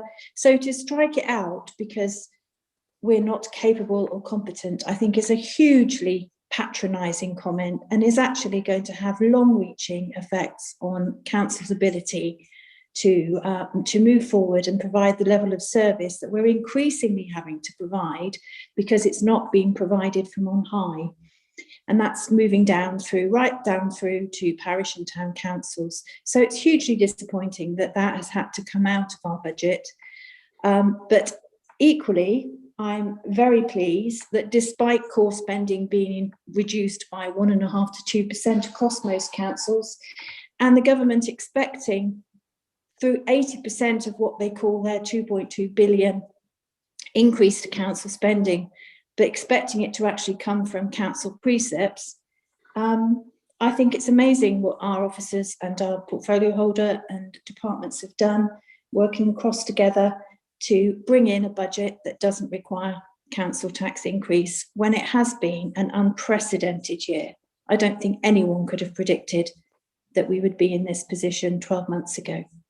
So I'm really proud that we have managed to do this, unlike the other districts in our county. Thank you. Thank you, Councillor Withington. Now, who do I have next? Anybody?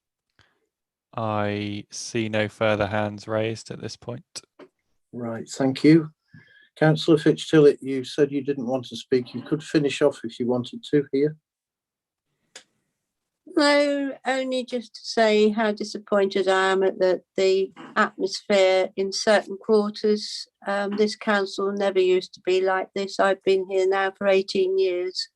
And whilst we might not have agreed with everything, at least we were polite and nice to each other about it. And I think it's a shame. And I think it's letting our residents and our district down when it comes to being nasty in the council chamber, Mr. Chairman. Thank you, Councillor Fitch-Tillett. Right, so we now go to the vote on the amendment. So I will ask the monitoring officer to undertake a recorded vote on the amendments en bloc. Thank you, Chairman. So this is the first vote of the evening on the budget item, and you're voting as to whether you agree on the proposed amendments.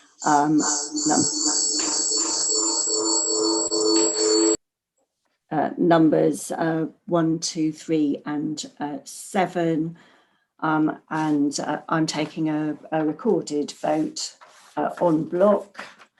So going through the list, whether you're for, against or abstain, Councillor Adams. For. Councillor Bevan-Jones.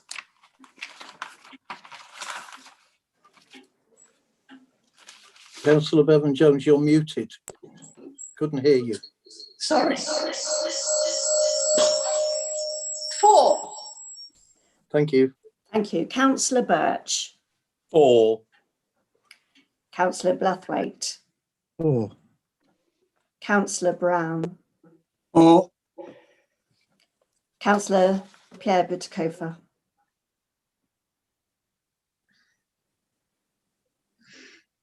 For. Thank you. Councillor Cushing. Abstain. Councillor Dixon. Abstain. Councillor Fitch-Tillett. For. Councillor Fisher. For. Councillor T. Fitzpatrick. Abstain. Councillor V. Fitzpatrick. Abstain. Councillor Fredericks. For. Councillor Gay. For. Councillor Grove-Jones. For. Councillor Hayman. For. Councillor Heinink. For. Councillor Heinrich. For. Councillor Housden. For. Councillor Kershaw. For. Councillor Lloyd. For. Councillor Mancini-Boyle. Abstain. Councillor Millership. For. Councillor Pearce. Abstain. Councillor Penfold. For. Councillor Perry-Warnes. For. Councillor Punchard. For. Councillor Rest. For. Councillor Seward. For. Councillor Shires. For. Councillor Stenton. Abstain. Councillor Stockton. For. Councillor Toy. For. Councillor Varley. For. Councillor Ward. For. Councillor Withington. For. And Councillor Yassimi. For. Thank you. Thank you very much. So we have now voted for the amendments. So we now go on to, they now form the substantive motion. So we now go on to debate. Chair, do you want to declare that result for the record, please? Yes. Or can Mrs. Jordan do that for you, please? Yes, thank you. I'm just counting them up.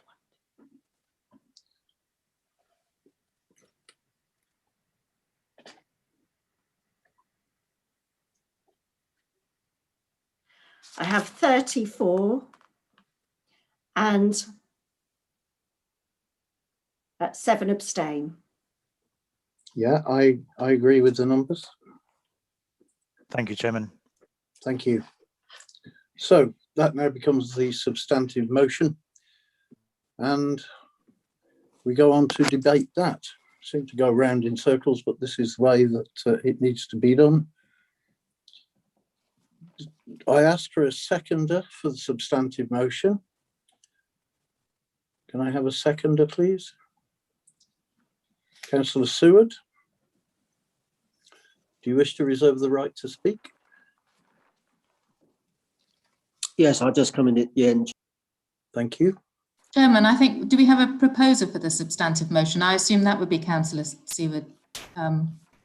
Just to check. Yes, I'm prepared to propose it to clarify things, Chairman. Right, so we then need a seconder. Happy to second it, Mr. Chairman. Thank you, Councillor Fitz-Tillett. So we have a proposer and a seconder. Okay, now, Chairman of the Overview and Scrutiny Committee, would you like to speak on behalf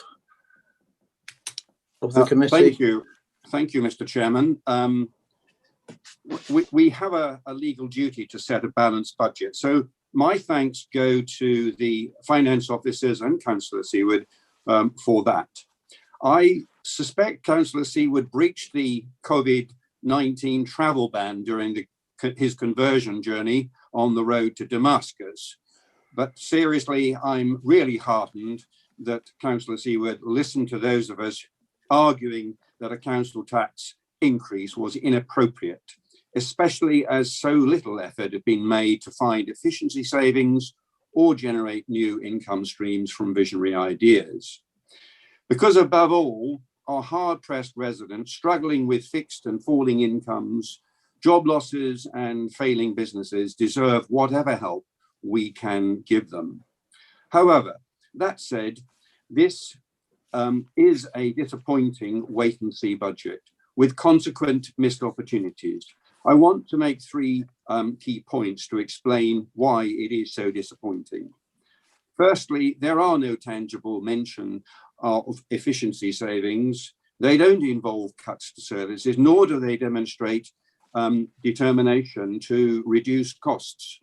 Sometimes by service redesign, new technology, or changes of working practices. Councillors, we are experiencing the greatest transformation of working practices in a generation. Where is the evidence of a will to capture such efficiency savings and take those opportunities? This budget fails to do that. Secondly, there are so few invest to save proposals. This budget shouldn't just be about the coming year. It should directly feed into the medium-term financial plan, in which we know there are serious gaps in the next 3 years. It should be preparing the proposals to close those funding gaps. This administration had the advantage of a 6 months lead-in. So it's had almost 2.5 years to come up with proposals to close those gaps by either increasing income streams or reducing revenue costs. They take time to prepare and implement, yet there's no obvious sign of them in this budget. Another missed opportunity by kicking the can down the road. And just picking up on Councillor Seward's point, the government hold on borrowing from the Public Works Loan Board doesn't stop us using our own funds to invest and save. That's how we have done it in the past. Thirdly, there's no evidence of contingency planning around the COVID-19 risks. Up to now, the funding and support implications of COVID have been covered by central government grants. Across the nation, that's almost 300 billion, yes, billion, not million. Most grant schemes run up to April or September. This budget seems to assume these will continue through the second half of this budget period. There's a huge risk in relying on that. What's the plan if the help isn't available? Dip into the reserves seems to be the only contingency plan around. There's no evidence that other options have been even been explored, never mind worked up into plans. That looks rather like culpable complacency and another missed opportunity. Mr. Chairman, I can report that these key points were made in the discussions and recommendations of the Overview and Scrutiny Committee when it reviewed the draft budget in January and the medium-term financial strategy in February of this year. There's real concern that ideas which emerged from the finance workshop last November haven't made any measurable progress. We are now way behind where we need to be if these are to help close the gaps in the medium-term financial strategy. Moreover, it's unfortunate the council tax freeze proposal was left so late because Overview and Scrutiny weren't able to consider this. And it rather undermines the pre-scrutiny process, which the committee carried out in January. To that extent, Overview and Scrutiny hasn't been able to express a view on the freeze. This budget may meet statutory needs, but it fails to explore opportunities and prepare for the inevitable challenges ahead. Yes, Councillor Seaward wants to see certainty in future central government funding. Frankly, we all do. But to insist on it before we look to solve our own problems is to totally ignore the enormity of the national funding challenge and the huge risks and instability internationally. It's a cop-out to justify a wait-and-see finance policy with a stagnant strategy and a budget of missed opportunities.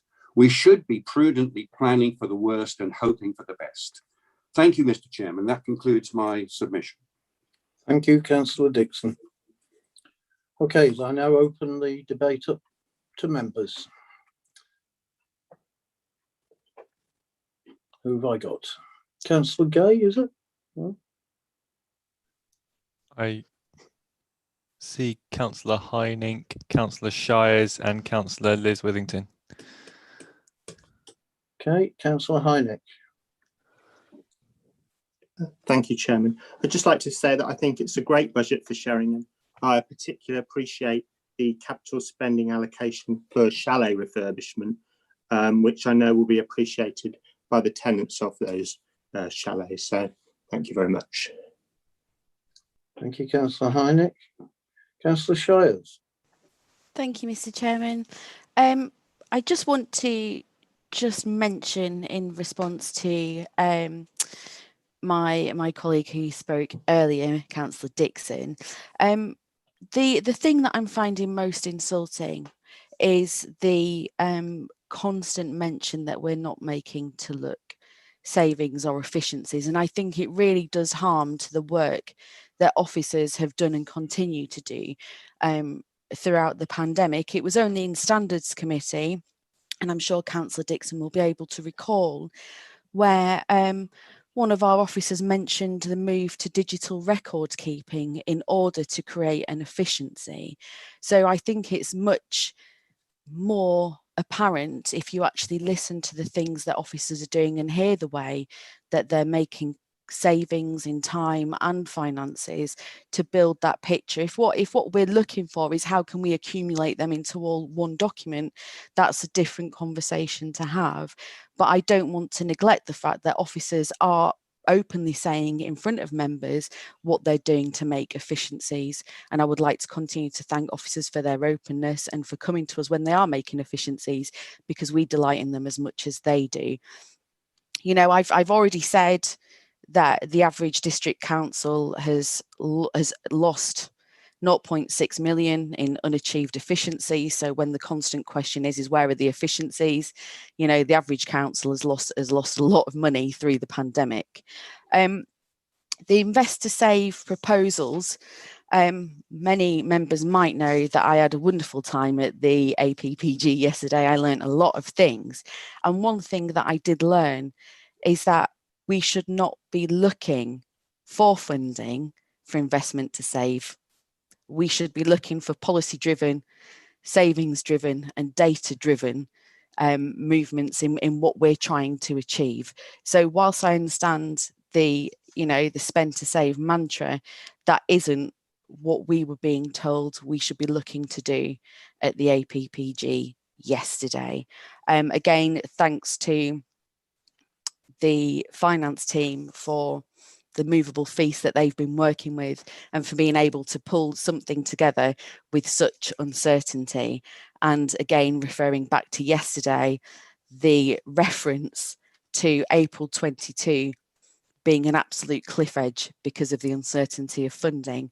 Thank you for working with us towards the cliff edge, and thank you for continuing to do all that you're doing. That's all I have to say. Thank you. Thank you, Councillor Shires. Councillor Withington. Thank you, Chair. I'd like to pick up on what Councillor Heining has said, actually, and reinforce how I think this is a great budget in terms of one particular area. We have been, with the pandemic, in a situation where people have been coming here for staycations. And I think that is going to be a huge part of the recovery for the North Norfolk district area. And it is great to see that not only in Sheringham, but there are other coastal parts as well, and with our little bits of Broadland, and with the pier, that we are looking to ensure that we really put the money into those tourism areas. So for us, not only are we having the chalets, but we had the luscious passage toilets done, and now we're having the marble arch ones, our lovely Edwardian, rather decrepit toilets as they are at the moment, will become a fantastic changing places. And I know if Emma was here, she'd be jumping up and down shouting that out loud as well, because it would be something she would be hugely proud of achieving.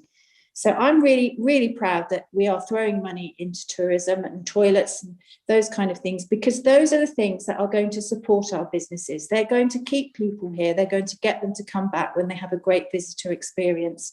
Lots of other councils have stopped supporting those kinds of facilities, and I think it will be at their detriment, and it will be for the benefit of our tourist economy. So I think from that point of view, I see it as a positive budget.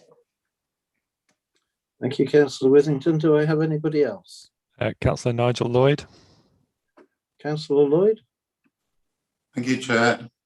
I'd just like to take issue with one thing Councillor Dixon said. I must say I've got a lot of respect for Councillor Dixon, but regarding Invest to Save, in my portfolio, we've just invested a huge amount of money in refuse collection trucks. Had we not done so, we would have been paying the uplift up above and beyond if we'd allowed the contractor themselves to purchase those. So it's not true to say that we don't invest to save. We do, and there's evidence for it. And he should know that, really, as Chair of Overview and Scrutiny. Thank you. Thank you, Councillor Lloyd. I can see Councillor Pearce. Thank you, Mr. Chairman. It doesn't matter, you know, what people may feel of this budget. It's here, it's here, it's going to happen. But I think it has devalued the role of the Overview and Scrutiny Committee. This budget should have been reviewed before it was held up as a great budget. I feel at the end of the day that the importance of Overview and Scrutiny, especially when it comes to budgetary concerns, apart from everything else, has been greatly diminished by this pulling of the rabbit out of the hat. We don't have magic answers. Running a council and a local authority is not magic. And like at the end of the day, despite what the budget is, it hasn't gone through Overview and Scrutiny, being pulled out so quick before the deadline. I think that is an appalling error. Thank you. Thank you, Councillor Pearce. Do I have anybody else? Councillor Harry Blathwaite. No. Thank you, Councillor Blathwaite.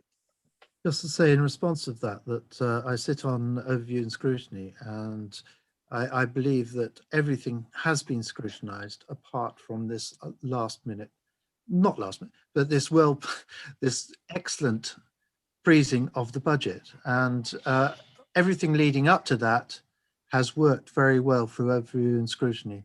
I don't think Councillor Dixon was really fair on himself. Thank you. Thank you, councillor Blathwaite. Anybody else, please? I see a hand, councillor Withington. Is that a new hand? Members can only speak once during the debate, Yes. I'm afraid. Anybody else? I see no No? further hands raised, Chairman. No. Okay, in that case, I hand over to councillor Fitz-Tillett as the seconder, followed by councillor Seward, and then we will go to a vote. Thank you, Mr. Chairman.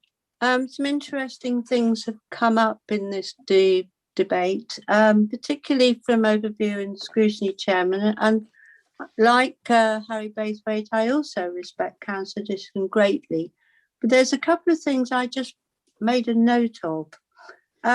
Local government does rely to a certain extent on central government for many things, revenue support, and the issue of restrictions, such as the property companies that have now not allowed to have. Now, because some councils got themselves into a bit of a muddle over property deals, it means that nobody else can have them, and I don't think that's very fair. I'm also concerned about the suggestion of working practices learning from COVID. Is he recommending that we constantly continue with remote working? Because this is having a detrimental effect on well-being and mental health, and also putting a strain on family life. I do hope that that is not going to move continuously onto remote working, because I think the need for face-to-face contact is almost desperately needed, and I think every member in the room will probably endorse this, or I sincerely hope they will. I mean, there's times when remote working will save a lot of travel, yes, but on a day-to-day basis, we need to be together, and I hope members will agree with me from that. Other than that, Mr. Chairman, I am more than happy to second the substantial motion. Thank you, councillor Fitz-Tillett. Over to you, councillor Seward, for the final word. Thank you, Chairman. I think the first thing I'll say is that I regret that the process by which we have to set budgets meant that when it went to overview and scrutiny in January, all the available information and data wasn't there. That is not the fault of the administration. It's how the process works. And the NNDR1 form, which the council gets from central government to actually prepare what we can expect from business rates and take from the collection fund, only comes in at the end of January, and its work has to be done on it in early February.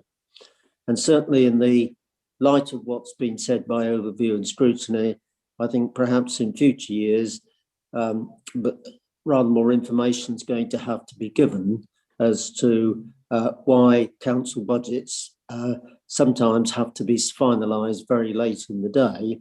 I wish it wasn't the case, but we are dictated to by central government process. It's not the way I would like it to happen. The second thing is that clearly I said in my original speech, various mentions of how we were going to approach saving issues and what savings had been achieved. One of the things I said was that on the basis of buying temporary housing, having bought 11 units, we would save £187,000 a year. That, I'm afraid, to some people seems to have fallen on deaf ears. And my colleague Nigel Lloyd has also mentioned the heavy investment in refuse vehicles, which again saved this council money. And I can assure people, it's not a question of me travelling along the road to Damascus over council tax or finding savings. Can I actually say I'm going to be running there next year with officers because I'm anxious that this remains a prudent financial authority. And we do have to get ourselves in place that if the worst case scenario happens, we're well placed to meet it. and we're not going to be forced into rapid cuts. So, you know, I'm not complacent about this. So those, Mr. Chairman, are my final comments.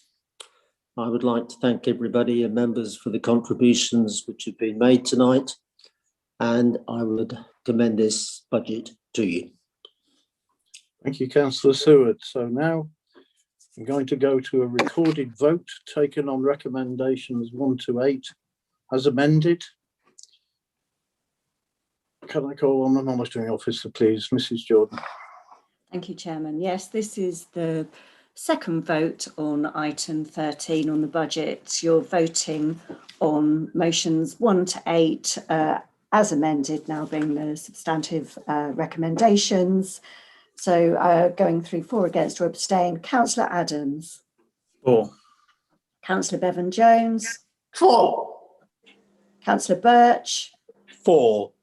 Councillor Blathwaite. For. Councillor Brown. For. Councillor Pierre Butikofa. For. Councillor Cushing. Abstain. Councillor Dixon. Abstain. Councillor Fitch-Tillett. For. Councillor Fisher. For. Councillor T. Fitzpatrick. Abstain. Councillor V. Fitzpatrick. Abstain. Councillor Fredericks. For. Councillor Gay. For. Councillor Grove-Jones. For. Councillor Hayman. For. Councillor Heinink. For. Councillor Heinrich. For. Councillor Housden. For. Councillor Kershaw. For. Councillor Lloyd. For. Councillor Mancini-Boyle. Abstain. Councillor Millership. For. Councillor Pearce. Abstain. Councillor Penfold. For. Councillor Perry-Warnes. For. Councillor Punchard. For. Councillor Rest. For. Councillor Seward. For. Councillor Shires. For. Councillor Stenton. Abstain. Councillor Stockton. For. Councillor Toy. For. Councillor Varley. For. Councillor Ward. For. Councillor Withington. For. And Councillor Yassimi. For. Thank you, Chairman. That's 34, 7 abstain. That's carried. Thank you. Right, so we now go on to the next part of the budget, but we're getting there. I'm going to ask the Section 151 officer, that's Officer Duncan Ellis, to outline the different elements of the council tax recommendations before handing over to Councillor Seward. Thank you, Chairman. Now that the budget amendments for the first part of the budget have been approved and the council tax freeze has been agreed, members need to consider the supplementary budget papers at the end of the agenda for item 23. So they can be found on pages 217 to 230. And this now provides you with the revised statutory calculations for council tax for the 2021-22 financial year. So they are section 4 of the report, and the pages we're looking at specifically are 219 to 230. So these are the calculations you are now required to agree to set the council tax levels for the new financial year. So section 4.9 within the report considers the excessiveness determination. So in my role as your 151 officer, I've determined that the council's relevant basic amount of council tax for the 2021-22 financial year is not excessive in accordance with the principles of section 52ZB of the Local Government Finance Act 1992.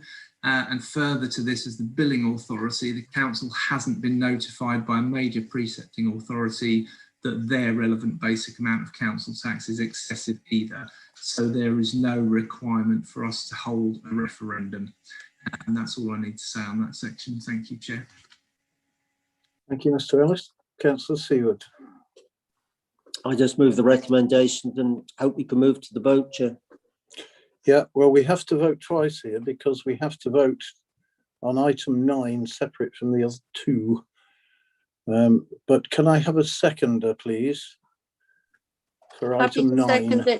Happy to second it, Mr. Chairman. Councillor Fitch-Tillett, fine, thank you. Right, now we're now voting to amend council tax settings, items 10 and 11.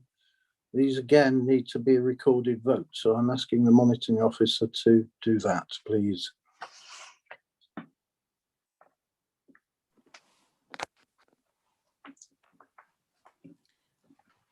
Thank you, Chairman. So I believe at this stage we're voting on the amendments made in item 13, part 2. So that's the amendments at 10 and 11. Yes, indeed. Thank you. So going through the recorded vote, Councillor Adams. 4. Councillor Bevan-Jones. 4. Councillor Birch. 4. Councillor Blathwaite. 4. Councillor Brown. 4. Councillor Pierre Butikofa. 4. Councillor Cushing. 4. Councillor Dixon. 4. Councillor Fitch-Tillett. 4. Councillor Fisher. 4. Councillor T. Fitzpatrick. 4. Councillor V. Fitzpatrick. 4. Councillor Fredericks. 4. Councillor Gay. 4. Councillor Grove Jones. 4. Councillor Hayman. 4. Councillor Heinink. 4. Councillor Heinrich. 4. Councillor Housden.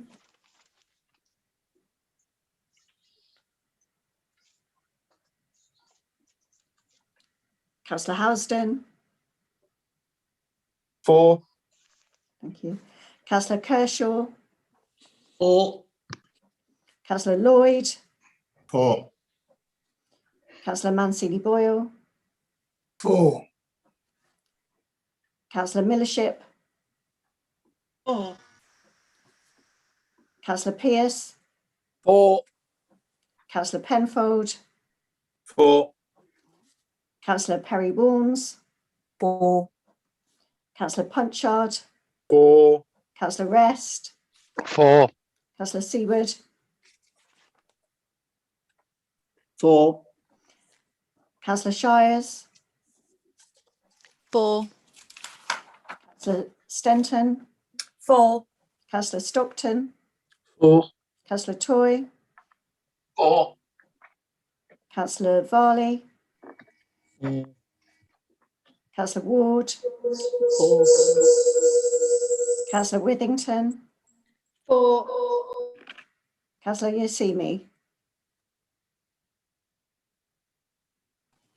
4. Thank you, Chair. That's unanimous 37 on the amendments. Thank you. Now we now go on to a recorded vote on item 9, which was seconded by Councillor Fitch-Tillett.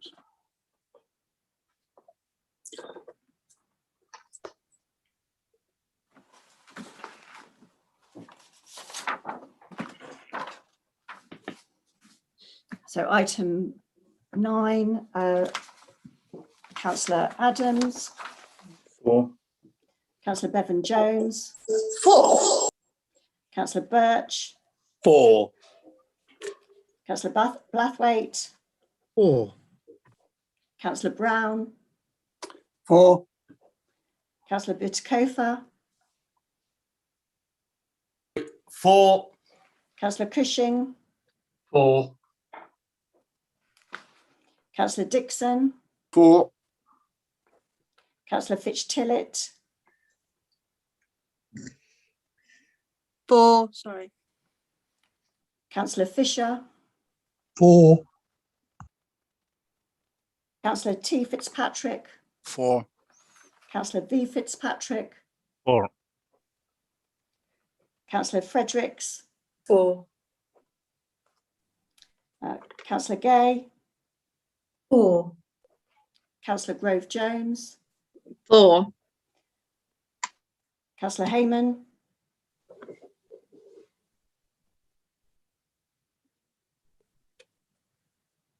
4. Sorry, I thought I'd pushed the button. 4. Councillor Heinink. 4. Councillor Heinrich. 4. Councillor Housden. 4. Councillor Kershaw. 4. Councillor Lloyd. 4. Councillor Mancini Boyle. 4. Councillor Millership. 4. Councillor Pearce. 4.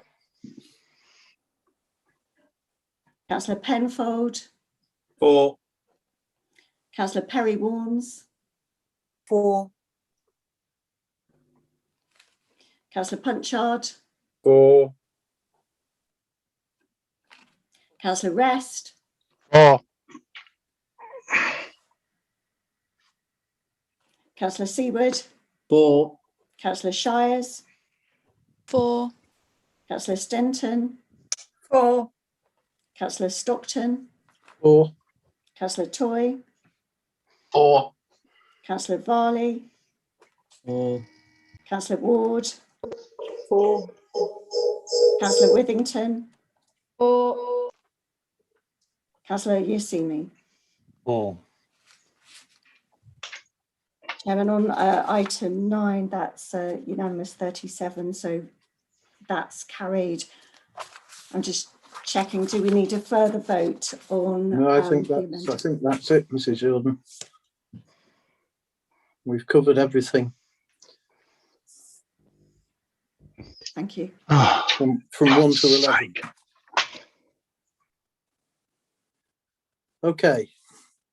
Well done, members. We got through that. Now it's now about 8:05. I've had one request for a quick break, and I think that's probably a good idea. We've still got quite a lot to go through, and we need to go through it fairly quickly because we do have a guillotine at 9:30. So, is everybody happy to have a 5-minute break? Agreed? Lots of thumbs up. So, can I call a 5-minute break, please? I just remind members that we can't pause the live stream. So I would ask every member to turn off their camera and microphone whilst they're on their break.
Mr. Chairman, are you there?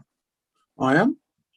I have to say that at about 20 to 9, I sadly do have to leave, not because I want to, but my wife works 10 miles away and I can't have her standing on a corner of the street in the dark. So I do have to leave about 20 to 9. Understood, Councillor Pearce. Thank you. And it isn't out of disrespect. I just, having to drive to pick her up, I can't have her wait until 9:30 for nobody to pick her up. Quite understand that. Thank you. So I think we just need Councillor, we've got Councillor Fredericks, Councillor Birch. Right, we've got a full house again. Yep. Right, so we now recommence with item 14, which is recommendations from the Overview and Scrutiny Committee.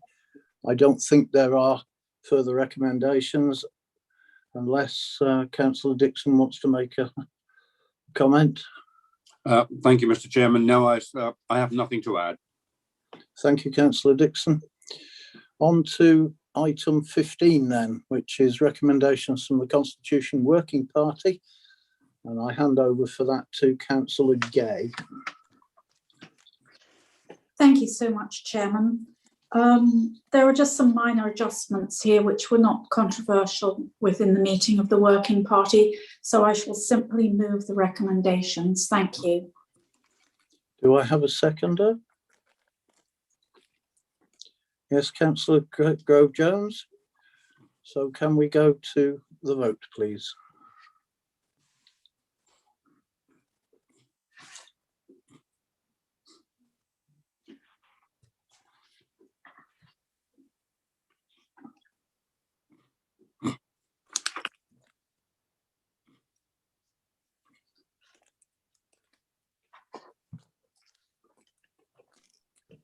Okay, I'll just check as usual that everyone's had the opportunity to vote and there's no issues at all.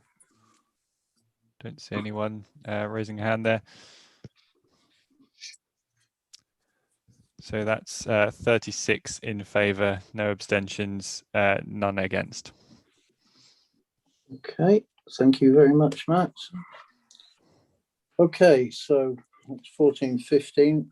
Item 16. Now, this is a recommendation from Licensing and Appeals Committee, primarily to do with hackney carriages, taxis, etc. So I'm handing over here to Councillor Nigel Lloyd, please. Thank you, Chair. I'm happy to propose the acceptance of the final draft of the Hackney Carriage and Private Hire Policy Handbook. This follows a wide-ranging consultation with the industry, where we took written submissions early last year. We actually lengthened the consultation process to allow for COVID and issues relating to that. Then we held a series of meetings with the industry representatives.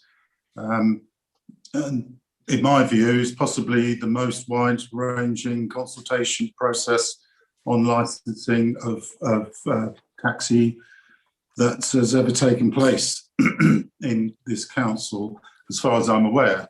So I've been here since 2011. I would like to thank officers for their patience and diligence during this process from the licensing team. Particularly like to thank Pierre Boutifica for managing the meetings in a very robust way and with great care and attention to the thoughts of the industry representatives themselves. Yeah, and that's it really. I'd like to propose this. I think it's a good document. It's huge and many of the constraints within it are set by higher bodies than ourselves, although we had some license to amend various points within it ourselves, and I hope we've done so with the due care and attention that was required from the industry. Certainly that was the feedback we got. So yeah, I'd like to put this to the members and hopefully they'll agree. Thank you, Councillor Lloyd. I think Councillor Bitikova, you're seconding this, aren't you? Yes, that's correct. I also want to put on record my thanks to Lara Clare, who really helped put this document together, and she helped drive the process. The document was last updated in 2016 and was regarded as no longer fit for purpose. So we fully negotiated with the licensing team and the head of the Norfolk Taxi Association, who represented over 50% of all the taxi drivers in North Norfolk. This document now really provides safety and confidence and full confidence for the residents of North Norfolk to actually use their taxis. So, you know, basically, I think it's a really good document. It was a bit like Brexit negotiations, but we managed to get successfully through and full agreement with the Taxi Association. So yes, I'm quite happy to second this. Thank you. Any members wish to ask any questions before we move to the vote? Councillor Yassini. Yes, I just want to emphasise really, because I am actually on that committee and agree with the robustness of our chairman, Mr. Budikofer, and the thoroughness that it was dealt with, and also the head of taxis. I think it was dealt with very eloquently, thoroughly and superbly, and I will be supporting this. Thank you, Councillor Yassini. Anybody else? No, so perhaps we can move to the vote then, Matt, please. So this is to approve the Hackney Carriage and Private Hire Policy and Handbook with implementation from the 1st of April. Thank you.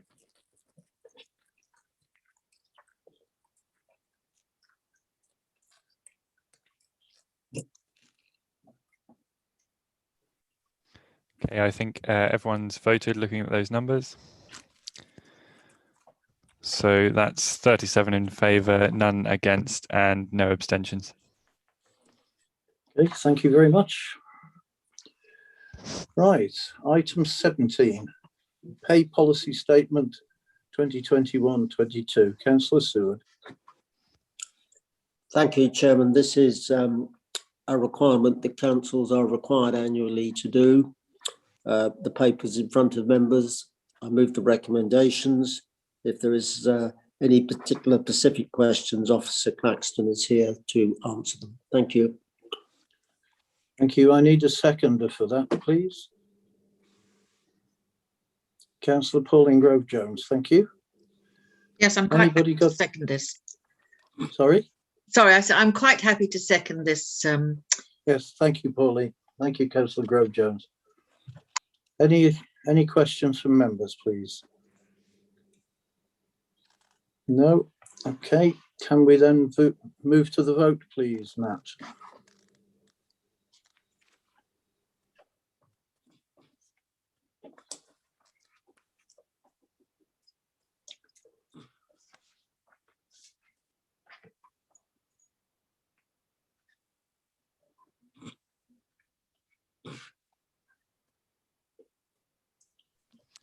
Okay, I'll just ask if everyone's voted. I think we might be missing one vote if anyone's having any trouble. See anyone with a hand raised? No, I can't see anybody. So that's 36 in favour, none against, and no abstentions. Thank you very much. Right, so item 18 now, temporary appointments to a parish council. So I'm going to hand over to Councillor, well, to the returning officer first, to the Chief Executive, Mr. Blatch, please. Thank you, Chairman. This is items brought before you because the parish of Brinningham at the present time is in Corot, so we need to put in place some temporary arrangements. The paper before you reflects the position that the authority adopted in respect of the Witton and Ridlington Parish Council some months ago. Some concern has been raised with me that we don't have a formal policy in respect of this situation arising, and that is something I'm discussing with the monitoring officer. It would be my intention to bring back a protocol for future adoption, so we don't have to bring each of these requests to you. There would be a process that was laid out in advance, and then we would do that through written procedures moving forward. That isn't in place at the present time, so this evening you are asked to nominate some councillors to form Brinningham Parish Council, at least until an election on the 6th of May, when a parish council election will be called for as part of the police and crime and county council elections to be held on that date. Thank you. Thank you. Can I hand now to Councillor Brown, please? Thank you, Mr. Chairman. Good evening, members.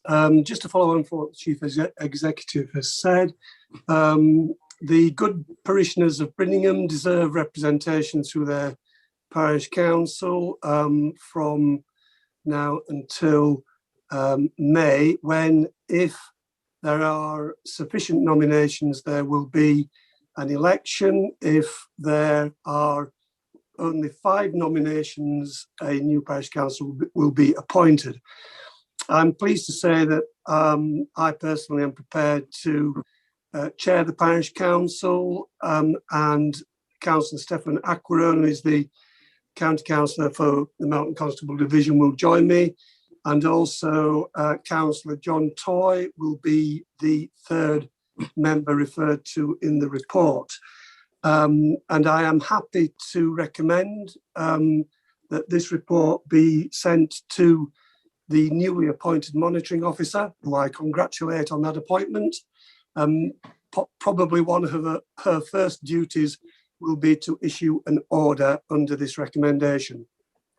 Thank you very much, Mr. Chairman. Thank you, Councillor Brown. So I have Councillor Brown putting this proposal forward. I just need a seconder, please. Councillor Toy, thank you. So can we put this to the vote, Matt, please? I just see Councillor Cushing has a hand raised. Oh, sorry, I couldn't see. Councillor Cushing, sorry. Thank you, Mr. Chairman. I appreciate what the Chief Executive says. We don't have a set policy for this, but it clearly falls within the remit of the district council to appoint councillors in these circumstances. So I believe it should be 3 district councillors who get appointed when we have these vacancies. I do find it rather strange that we're suddenly looking towards the county councillor, who actually, I believe, lives in somewhere near North Bolsham, which is a long way from Brinningham. On that basis, also, certainly, as with any parish council, I don't believe there should be any politics there. And I think if you're looking at placing councillors there, they ought to be councillors who actually live as locally as possible to the parish in question. And certainly on that basis, Councillor Stenton would be the next one nearest to Brinningham. So I think one of those ought to at least be Councillor Stenton. Councillor Cushing, do you wish to propose that as an amendment to the substantive recommendation? I do indeed, please. Thank you. Do I have a seconder for that amendment? I believe Councillor Pearce. Councillor Pearce. Thank you, Matt. Yes, sorry, go ahead. I would just like to say that I think that's a very fair proposal, and I think that I would like to propose and second that proposal. Thank you. Thank you. So the amendment is now that we have Councillor Brown, Councillor Toy, I think, and Councillor Stenton. Yes. That's good. I believe that's the amendment as proposed by Councillor Cushing. Matt, are you able to facilitate the vote on that, please, Matt? Yes, I have a poll for an amendment. Thank you very much. Go ahead, Chair. Yep, sorry. So we're voting on that as an amendment.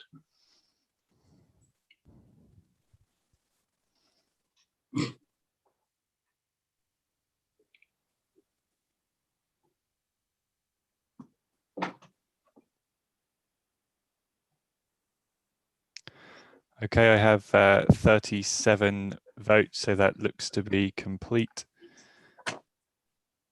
So I have 21 in favour, 11 against, and 5 abstentions. So that is carried, yeah? That's correct. So I think, Matt, do you want to go to the substantive vote then, please, on the amendment?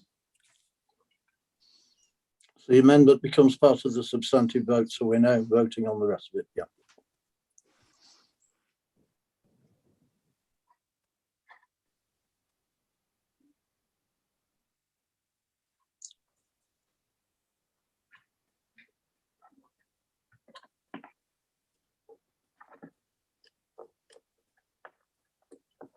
Okay, I have 37 votes. So we have 33 in favour, 3 against and 1 abstention.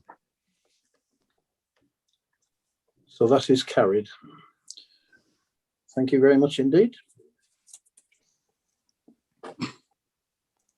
Right, that takes us on to the last major item, which is portfolio reports, item 19. And that will start with, I can find my way through. That will start with agenda item 19, page 179, and the first report would be from Councillor Sarah Butikova, the leader, and that's being taken by Councillor Seward this evening.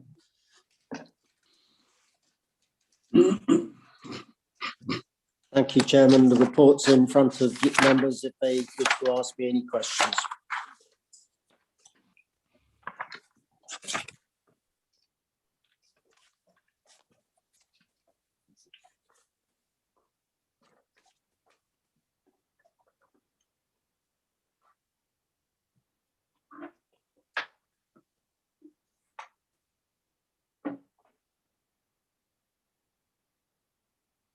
Over to you, Councillor Seward, yeah? Sorry, I don't know if you got me. Yes, the report's in front of members if they wish to ask me any questions. Any questions on Cabinet Member for Executive Support report? I see no hands raised, Chairman. Right, thank you very much on that one. Next one is Councillor Fitch-Tillett, Cabinet Member for Coast, page 181. Yeah, thank you, Mr. Chairman. Thank you, members. Another very busy time for Coast, both here at North Norfolk and throughout the Coastal Partnership East Frontage. I apologise. I have been to lots of meetings, but due to a minor clerical hiccup, the meetings weren't shown. But if you really, really want to know and you have a burning desire, I'm more than happy to let you know after this meeting. Happy to take questions. Any questions on Coast, please? No. Thank you. That takes us then to Cabinet Member for Leisure, Wellbeing and Culture, Councillor Gay. Thank you very much, Chairman. The reports that are before you are pretty straightforward, I think, but there are just one or two small things I'd like to add for you. First of all, you'll remember that there was a motion in support of developing health and social skills project at our last meeting. I would just like to assure members that that work is underway, and I would like to thank Sonia Shooter and Diane Evans for the help they've given me in getting it established. And I have a piece of very good news for all of you as we're reaching the end of the meeting. I'd just like to say that North Norfolk District Council has been awarded £200,000 in support of our leisure service. We were not eligible for this first tranche of money, but the council made a submission with the second tranche and it has been successful. And I'd like to record my thanks to everyone who worked to secure the payment. Thank you, everyone. Thank you, Councillor Gay. Any questions? See, Councillor Fredericks has a raised hand. Councillor Fredericks. Thank you, Chair. Councillor Gay, I'm really a passionate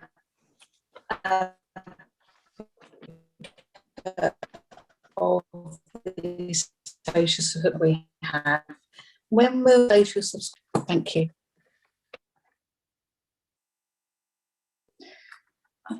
Thank you, Councillor Fredericks. That was a little bit muddled, but I think I got it. I think you were asking about social prescribing briefing. Is that right? Can you nod? No, you're frozen. Can everyone else hear me? Okay, thank you. Well, the answer to that is I hope tomorrow, because I've asked for this to be scheduled immediately after this budget, and the new assistant director in this area has told me that it will be. So I hope you will have news of that very soon, Councillor Fredericks. Thank you. Anybody else? Thank you. Let's move on then to portfolio holder, Cabinet Member for Housing and Benefits, Councillor Greg Hayman, please. Thank you.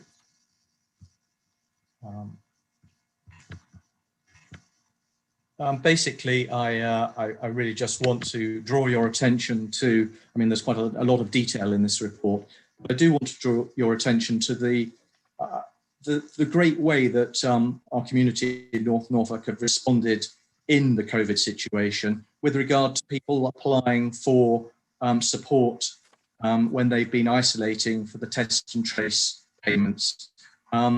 We had 131 people who were successful as a result of self-isolating, 230 overall applications. But it just shows that actually people were taking really seriously their obligations to isolate themselves. This caused hardship, and we were there to be able to support people with genuine claims when they weren't being paid by their employer at the same time. So it's a really good news story that people were coming forward. We're moving out of this now, but I think people, you know, individual members of the public need to be congratulated for their public spiritedness in these difficult times. Thank you, Councillor Hayman. Does anybody have any questions there, please? No, thank you. That takes us on then to Councillor Kershaw, Cabinet Member for Sustainable Growth. Councillor Kershaw. Thank you, Chair. My report is before you, and as you know, there have been many grants paid out, which I won't reiterate, but just to let you know, we have received government guidance through the next business grant payment. This came in yesterday, and the team have prepared the payment run for this Friday, which, considering we've got work to do with billing and council billing, that's remarkable. The funding allocation has been confirmed to be 8.277 million, and we will pay in the first tranche 7.4 million, which will cover those businesses that have been already previously had grants, and we believe are entitled to a new one for this period that covers the 6 weeks and 2 days. We've checked with finance, and they've confirmed that paying this out before the funds are received from the government is fine. We can do that from cash flow, and that's is good news for businesses. And secondly, with the next phase of the additional restrictions grant, we are going to be able to pay out until the same period, and this will be going out £1.3 million, which should be paid next week. Thank you. Any questions I'm happy to take. Any questions there, please? See, Councillor Dixon has a hand raised. Councillor Dixon. Yeah, thank you, Mr. Chairman. Councillor Kershaw, I wonder if you can tell us, Scotto Enterprise Park accommodates one of the greatest concentrations of small and medium-sized businesses in North Norfolk. Can the Cabinet Member for Sustainable Growth tell us what the contact arrangements the District Council has had with those businesses over the past 11 months to gain an understanding of how they are coping and what their needs are to recover from the impact of COVID-19 and prosper in future? And lastly, are there any emerging patterns or common themes, please? Thank you for your question, Councillor Dixon. Yes, our team are constantly in contact with the companies on Scotto Enterprise Park. There have been questions regarding grants, applications have been made, and they have been paid. There are developments with planning that we're working on with a couple of companies like Swift Air, etc., to finalise an S106. And we have undertaken a business survey with all our businesses, including Scotto, to work out what their needs are likely to be, and we are looking at that, and we will be there to help them as we move forward with the roadmap. Thank you. Thank you. Anybody else? Councillor Saul Penfold has a hand raised. Councillor Penfold, can't see you, sorry. That's all right. I am here, Mr. Chairman. Just to support Councillor Kershaw's reply to Councillor Dixon there, I'm the local member for the Scotto Enterprise Park, and I've certainly been involved quite heavily with local businesses and supporting them and directing them to the grant schemes that we have open. And the response has been fantastic from the officers, and much appreciated from the businesses at Scotto who have applied for and been successful with that support. So just to give you a report there from a local perspective. Thank you, Councillor Penfold. Do I have anybody else? No, that looks as though that's that. We now go on to Councillor Nigel Lloyd, Environmental Services, Climate Change and Environment. Councillor Lloyd. Thank you, Chair. Nothing to add really to the report in front of members, except that Serco have done their utmost to catch up after the week of inclement weather, which seems a long time ago now after the weather we've been having this week. But they're well on the way to catching up. They've had very big loads to carry, as you can imagine, but things should get back to normal after the end of this week. For those who are interested, our goats have been overwintering in Salthouse and are very happy.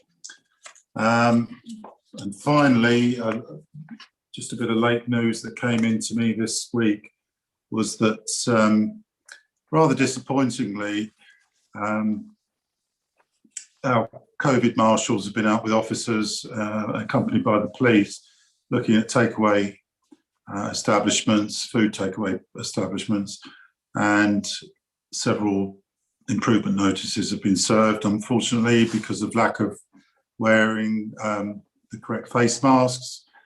Others have had warnings about face masks not being worn correctly over their noses, things like that, which is disappointing after all the publicity and all the deaths that have occurred nationally. But I'm reassured that the officers are on top of this and are working hard to do whatever they can to prevent these sort of things happening. Happy to take questions, Chair. Any questions? Yes, I believe we have Councillor John Rest, Councillor Jeremy Punchard, Councillor Gerard Mancini Boyle. Saul, I see your hand raised, but I think you've already asked a question. So it was John Rest first. Yes, sorry. Thank you, Chairman. Can I just ask the portfolio holder, thank you for the report about the electric vehicle charging points, particularly obviously in the Fakenham one. Can I ask you please to look into the signage that is going to be needed, because there is no indication that we have these in that car park, which for motorists isn't very helpful. If you could look at that, I'd really appreciate it. Thank you. Very happy to do that, Councillor Rest. They've only just gone live after a lot of pushing and shoving of our contractors on this, and the delays involved with COVID have been quite frustrating for the council. But yeah, I'm very happy to take that up. Right, thank you. Councillor Punchard. Thank you, Mr. Chairman. Councillor Lloyd, it's just to pass on thanks to Steve Hems and the comms team for the excellent work that was done throughout the sort of wintry period we had a couple of weeks ago. And it really was appreciated by local people that the good work the message was, shared very well. Thank you. Thank you, Councillor Punchard.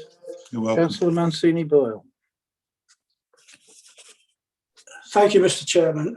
It's just a quick question, really. During the recent severe weather, coupled with the lockdown, I do actually feel that the correspondence around bin collection was actually extremely inadequate. The only information members were given was an automated email from officers, which is not really helpful when I've got contact by residents wondering when the bins are going to be picked up or not. The website was also confusing. First, they would say leave the bins out, then the whole round would then be missed with hardly any catch up.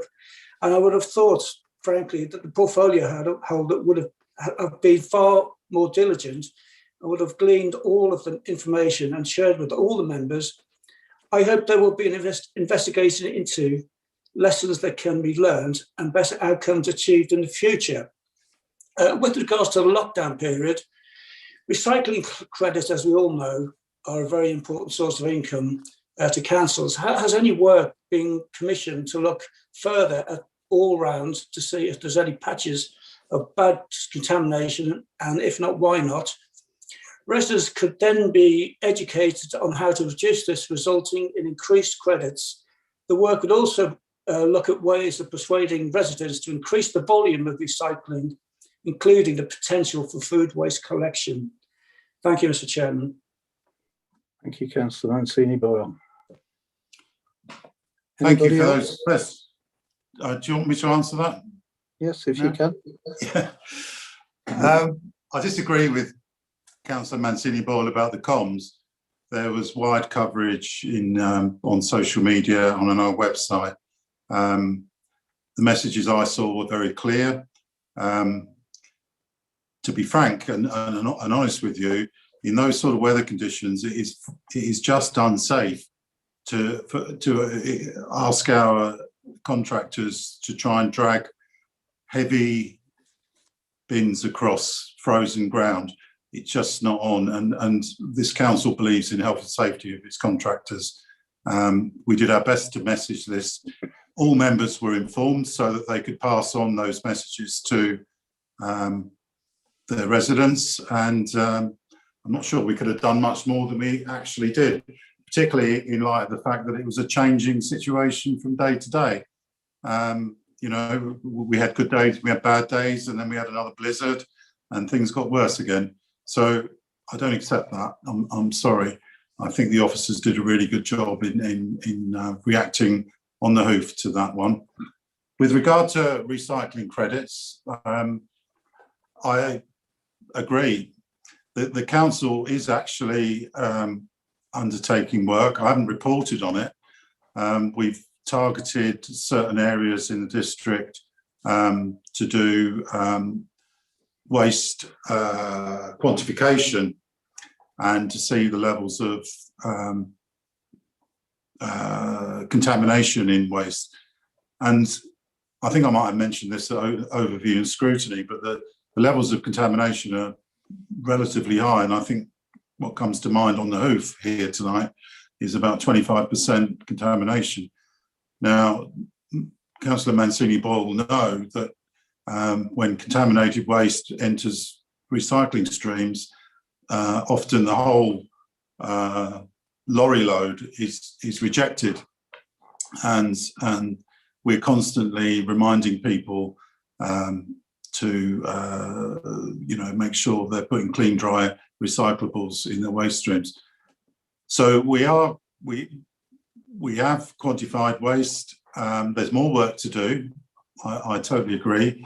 But this comes down sometimes to finance and budgets and one thing or another, but it's something I'm pushing very hard. And in fact, officers are now working on some schemes to improve recycling rates. But, you know, I'm sure Councillor Mancini-Boyle wouldn't want us to start, you know, intrusive inspections in households. All we can do is general messaging on this at this stage. But I agree with this question, and I agree with the reason he's asked it. But to say we're not doing anything is not quite true. Thank you, Councillor Lloyd. I think that answers the question. Perhaps it's something that can be done by email or updated at some other point. Can I move on now to sorry, Cabinet? Chairman, I just note Councillor Penfold did have his hand raised. He's made a comment, but not ask a question. It's at your discretion if he's allowed to ask a question. And we do have Councillor Kershaw has a hand raised after that. Right. Well, I can't see either of them, but Councillor Penfold, come in then, please. Thank you, Mr. Chair. Thanks, Matt. Just to ask Councillor Lloyd if he could give us an update on the progress of our environmental charter, please. Yeah, happy to do that, Councillor Penfold. Since we've got two, I reported a few months ago that we've got two new hires on board now.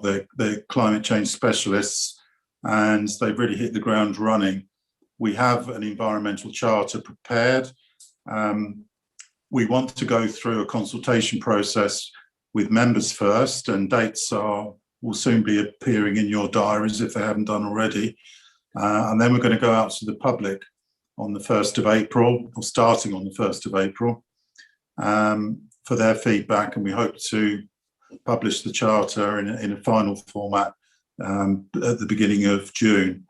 So lots is going on. We've got some great officers joined us that are absolutely passionate about climate change, and I'm hoping for really good things this year from them. You know, if you can just hold off until you see it and until you have the workshops that are being planned, and then come back to me after that. But yeah, lots happening, and it won't be long. Thank you, Councillor Lloyd. Councillor Kershaw.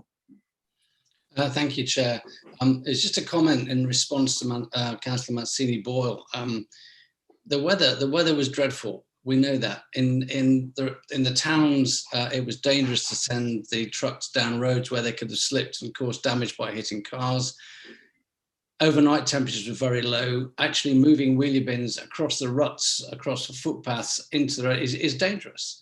And in the villages, we were having drifts, and certainly in my village until last Sunday, the roads were impassable. So I think the comms was very good.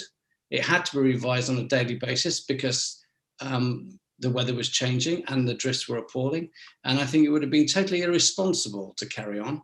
And as we've had reports today, the collection of green bins is virtually caught up. And I think I have to commend the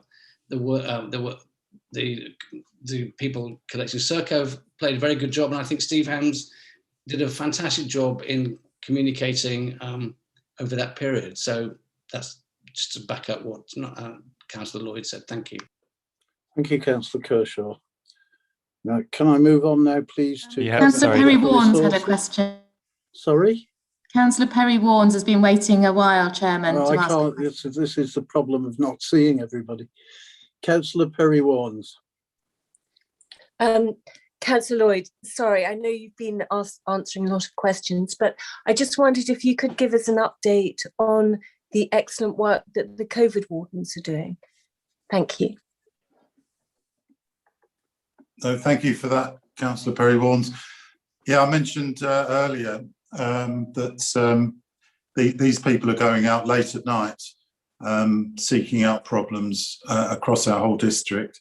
And they really are doing a great job. And they're accompanied by some of our own officers and often the police as well, working in concert with them. And they're sending out a powerful message that this council will maintain COVID restrictions. And I think our figures that Chief Executive alluded to earlier are showing that those sort of measures are working. So thank you for your question. I hope that answers it.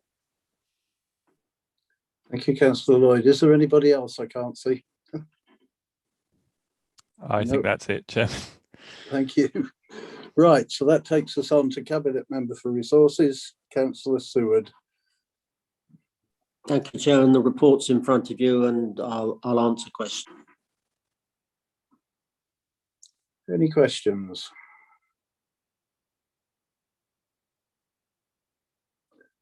I can't see any. Emma, can you? No, Chairman, I can't see any. Okay, thank you.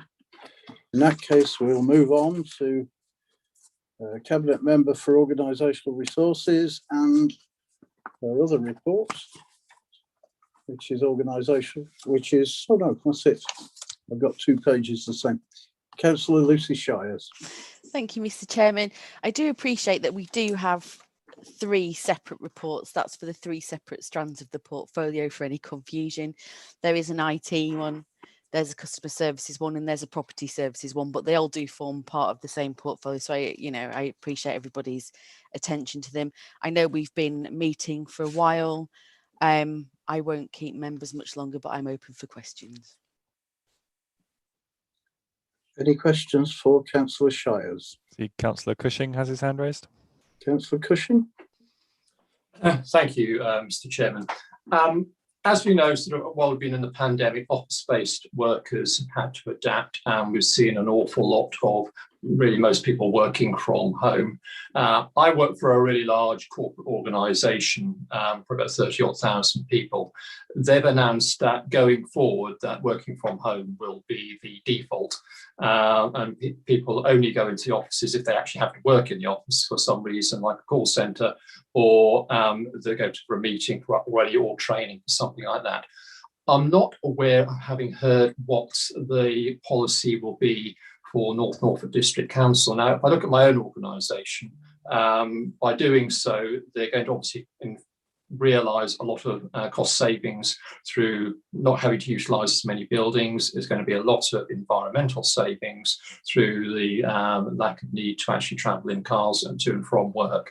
So can you tell me what the policy and the plans are for North Norfolk District Council in this regard going forward? That feels like an improper question for my portfolio. I would think that was more towards HR and would fall under that side of it, because it's staff related rather than the maintaining of property related. Anyone wish me Steve? to comment? Yes, please. I'm Thank happy you. to comment if members would like me to. During the first lifting of the first lockdown restrictions, we did have a staff group of managers that looked at our phased return to work policy in a COVID secure environment. There were a number of managers and staff that helped shape that policy. I think the issue that Councillor Cushing now raises is one that will be discussed with the workforce in the days and weeks ahead. This council has a solid record of looking at the size of its office estate, and we do have external partnership tenants, public sector tenants in the building who lease space from us both here in Cromer and at Fakenham as our own floor space requirements have shrunk. So I think there will be a debate nationally in office-based employers to the extent to which working practices will change in the future. We haven't come to any firm decisions as yet. I do think that the Chartered Institute of Personnel Development, though, has said that in terms of health and well-being, the prolonged period of home working doesn't suit everybody's needs in terms of mental health issues, and that's something we will also wish to consider. So that debate or discussion will start. I can inform Councillor Cushing, though, unlike the organisation that he's quoted, our call centre staff or customer services staff are able to work from home, and so they haven't had to come into the building during the pandemic, but we've been able to provide that service remotely. So I would say that it's a work in progress, Councillor Cushing, with opportunities to look at savings and efficiencies, but no policy has been agreed at yet, and it's something I think we will wish to discuss with our workforce in the days and weeks ahead. Thank you, Mr. Blatch. I've now got Councillor Stenton. Thank you, Mr. Chairman. I've just got a quick question, again, relating to offices working remotely. What level of digital security is there in place for offices working remotely using their own devices? Do they connect to the workstation at NNDC and edit or save documents there, or are they permitted to edit or save documents and work on the personal machines? If so, what security measures are there in place to protect this sensitive data? I know that Officer Sean Kelly's has been on the call and is probably a best place to answer that if members are happy for him to do so. I'm happy for Officer Kelly to answer that. He knows more about Yes, the intricacy than I do. Evening, Chairman and members. Thanks for your time. Yeah, just to reassure the member, all of our environments are fully secure. We offer 2 basic remote working modes. The vast majority of officers now have a council provided device and are connected fully securely over a virtual private network. With all of the security protections that implies.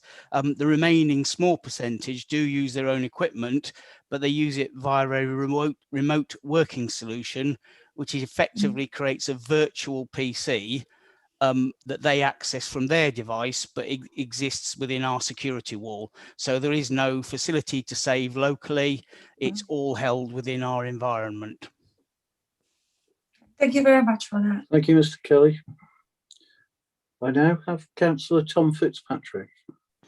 Thank you, Mr. Chairman. Yeah, I'm quite fascinated that there's an ongoing rollout of obsolete mobile phones, which is due to be complete by the end of March. I'm presuming that's a misprint of some sort, and presumably it's a replacement programme. But I was just wondering if the portfolio holder, I'll ask Sean separately if I want reply from him. But I was just wondering what Councillor Shires could tell me what's been done really for the specification of those phones and their purpose, but also what consideration has been given to bring your own device, which a lot of organisations, including other councils who we've talked a lot about tonight, other councils in Norfolk are doing. So I was just wondering if Councillor Shires could actually tell me what's been done on that. Thank you, Councillor Fitzpatrick. It's probably the first time that I've been able to speak with you at a meeting. So I'm delighted that you've asked me a question. The technical specifics, as you would quite imagine, I do not know the answer to, and I'm very delighted that Officer Kelly is on the call. With regards to the second part of the bring your own device to work part of it, I don't know the answer.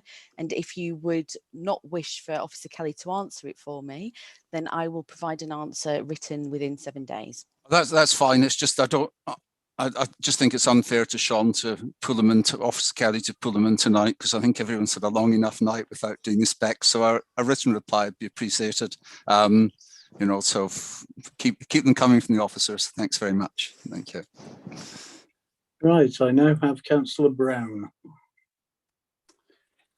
Yes, thank you, Mr. Chairman. I am pleased to see in the portfolio holders report that the progress is on track for the new uniform computer system to be up and running and to be rid of its teething problems, which perhaps most of us have noticed working in planning, that some information is not standard on some applications, and there is work to be done. My question is the system on track to have its various updates and amendments by the end of April, early May, as we were promised?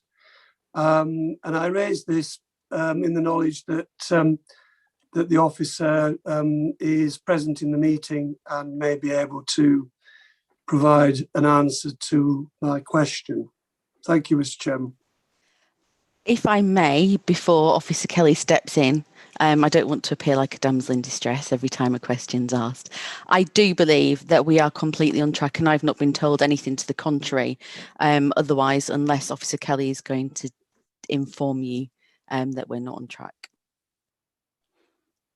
Officer No, Kelly. on the contrary, we are fully on track.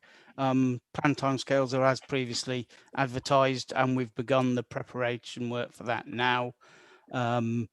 We actually asked for that delay between the original go live and the updated versions go live because it was the end of year period, and we needed to concentrate the resources we have on that process to ensure that is undertaken efficiently. and on time. So that was the main reason for delaying through till April and May. But we are approaching the end of that work from a technical perspective, so we don't envisage any further delays on the work to complete the uniform project. Thank you very much indeed, Mr. Kelly. Have I anybody else? Okay, well, that completes the portfolio report. I think you've got, Chairman, I think you have Councillor Toy's report at the very end. Oh, have I? Apologies. I must admit I've got a number of pages which are exactly the same and then a number of pages which are missing. My apologies, Councillor Toy. Do I have? No, I don't have it. Okay, thank you, Mr. Chairman. Yeah, tail end, Charlie, tonight, end of a very long night. Just actually following on from the previous portfolio holders report around uniform, I'm pleased to see that the, the performance has dipped only very slightly with the, dealing with those changes and those issues. And the rest of my report is there for people to see, and happy to take questions. Thank you. Any questions for Councillor Toy? Councillor Paul Heinrich has a hand raised. Councillor Heinrich. Oh, thank you, Chairman. At the last planning policy working party, we agreed some very robust standards for new housing in terms of space, accessibility, sustainability, water efficiency, and the like. Could I just be assured that as we work those standards up into some detail, we'll ensure that space standards include the requirement for a home working space, office space in appropriate houses, and that as part of sustainability, good broadband connections are ensured as well? Thank you. Yeah, thank you, Councillor Heinrich. Yeah, certainly the planning policy have done some great work and looked at all the comments brought forward from Regulation 18 and worked up some good policies here. They've worked particularly hard on getting housing targets, and also the sustainability levels. We've managed to set those at the highest levels that we're allowed to at this time. As regards the space standards and that, we've pushed the limits to as far as we can that allows us. Often we would want to go further, but regulations outside don't allow us to go further. But I'm comfortable that the officers worked on this really hard under the stewardship of Councillor Brown, who's the chairman of the working party, and I'm confident that we'll get policies in place that will deliver the things that we need in North Norfolk. Thank you. Thank you, Councillor Toy. Anybody else? Can't see anybody. No. Okay, well, I think that does then complete portfolio reports. If we go over the page, there's questions received from members, none. Opposition business, none. Notices of motion, none. Private business, none. So thank you very much, members. It's been a long meeting, but I would propose to close it now at 9:06. Thank you very much indeed. Thank you, Chair.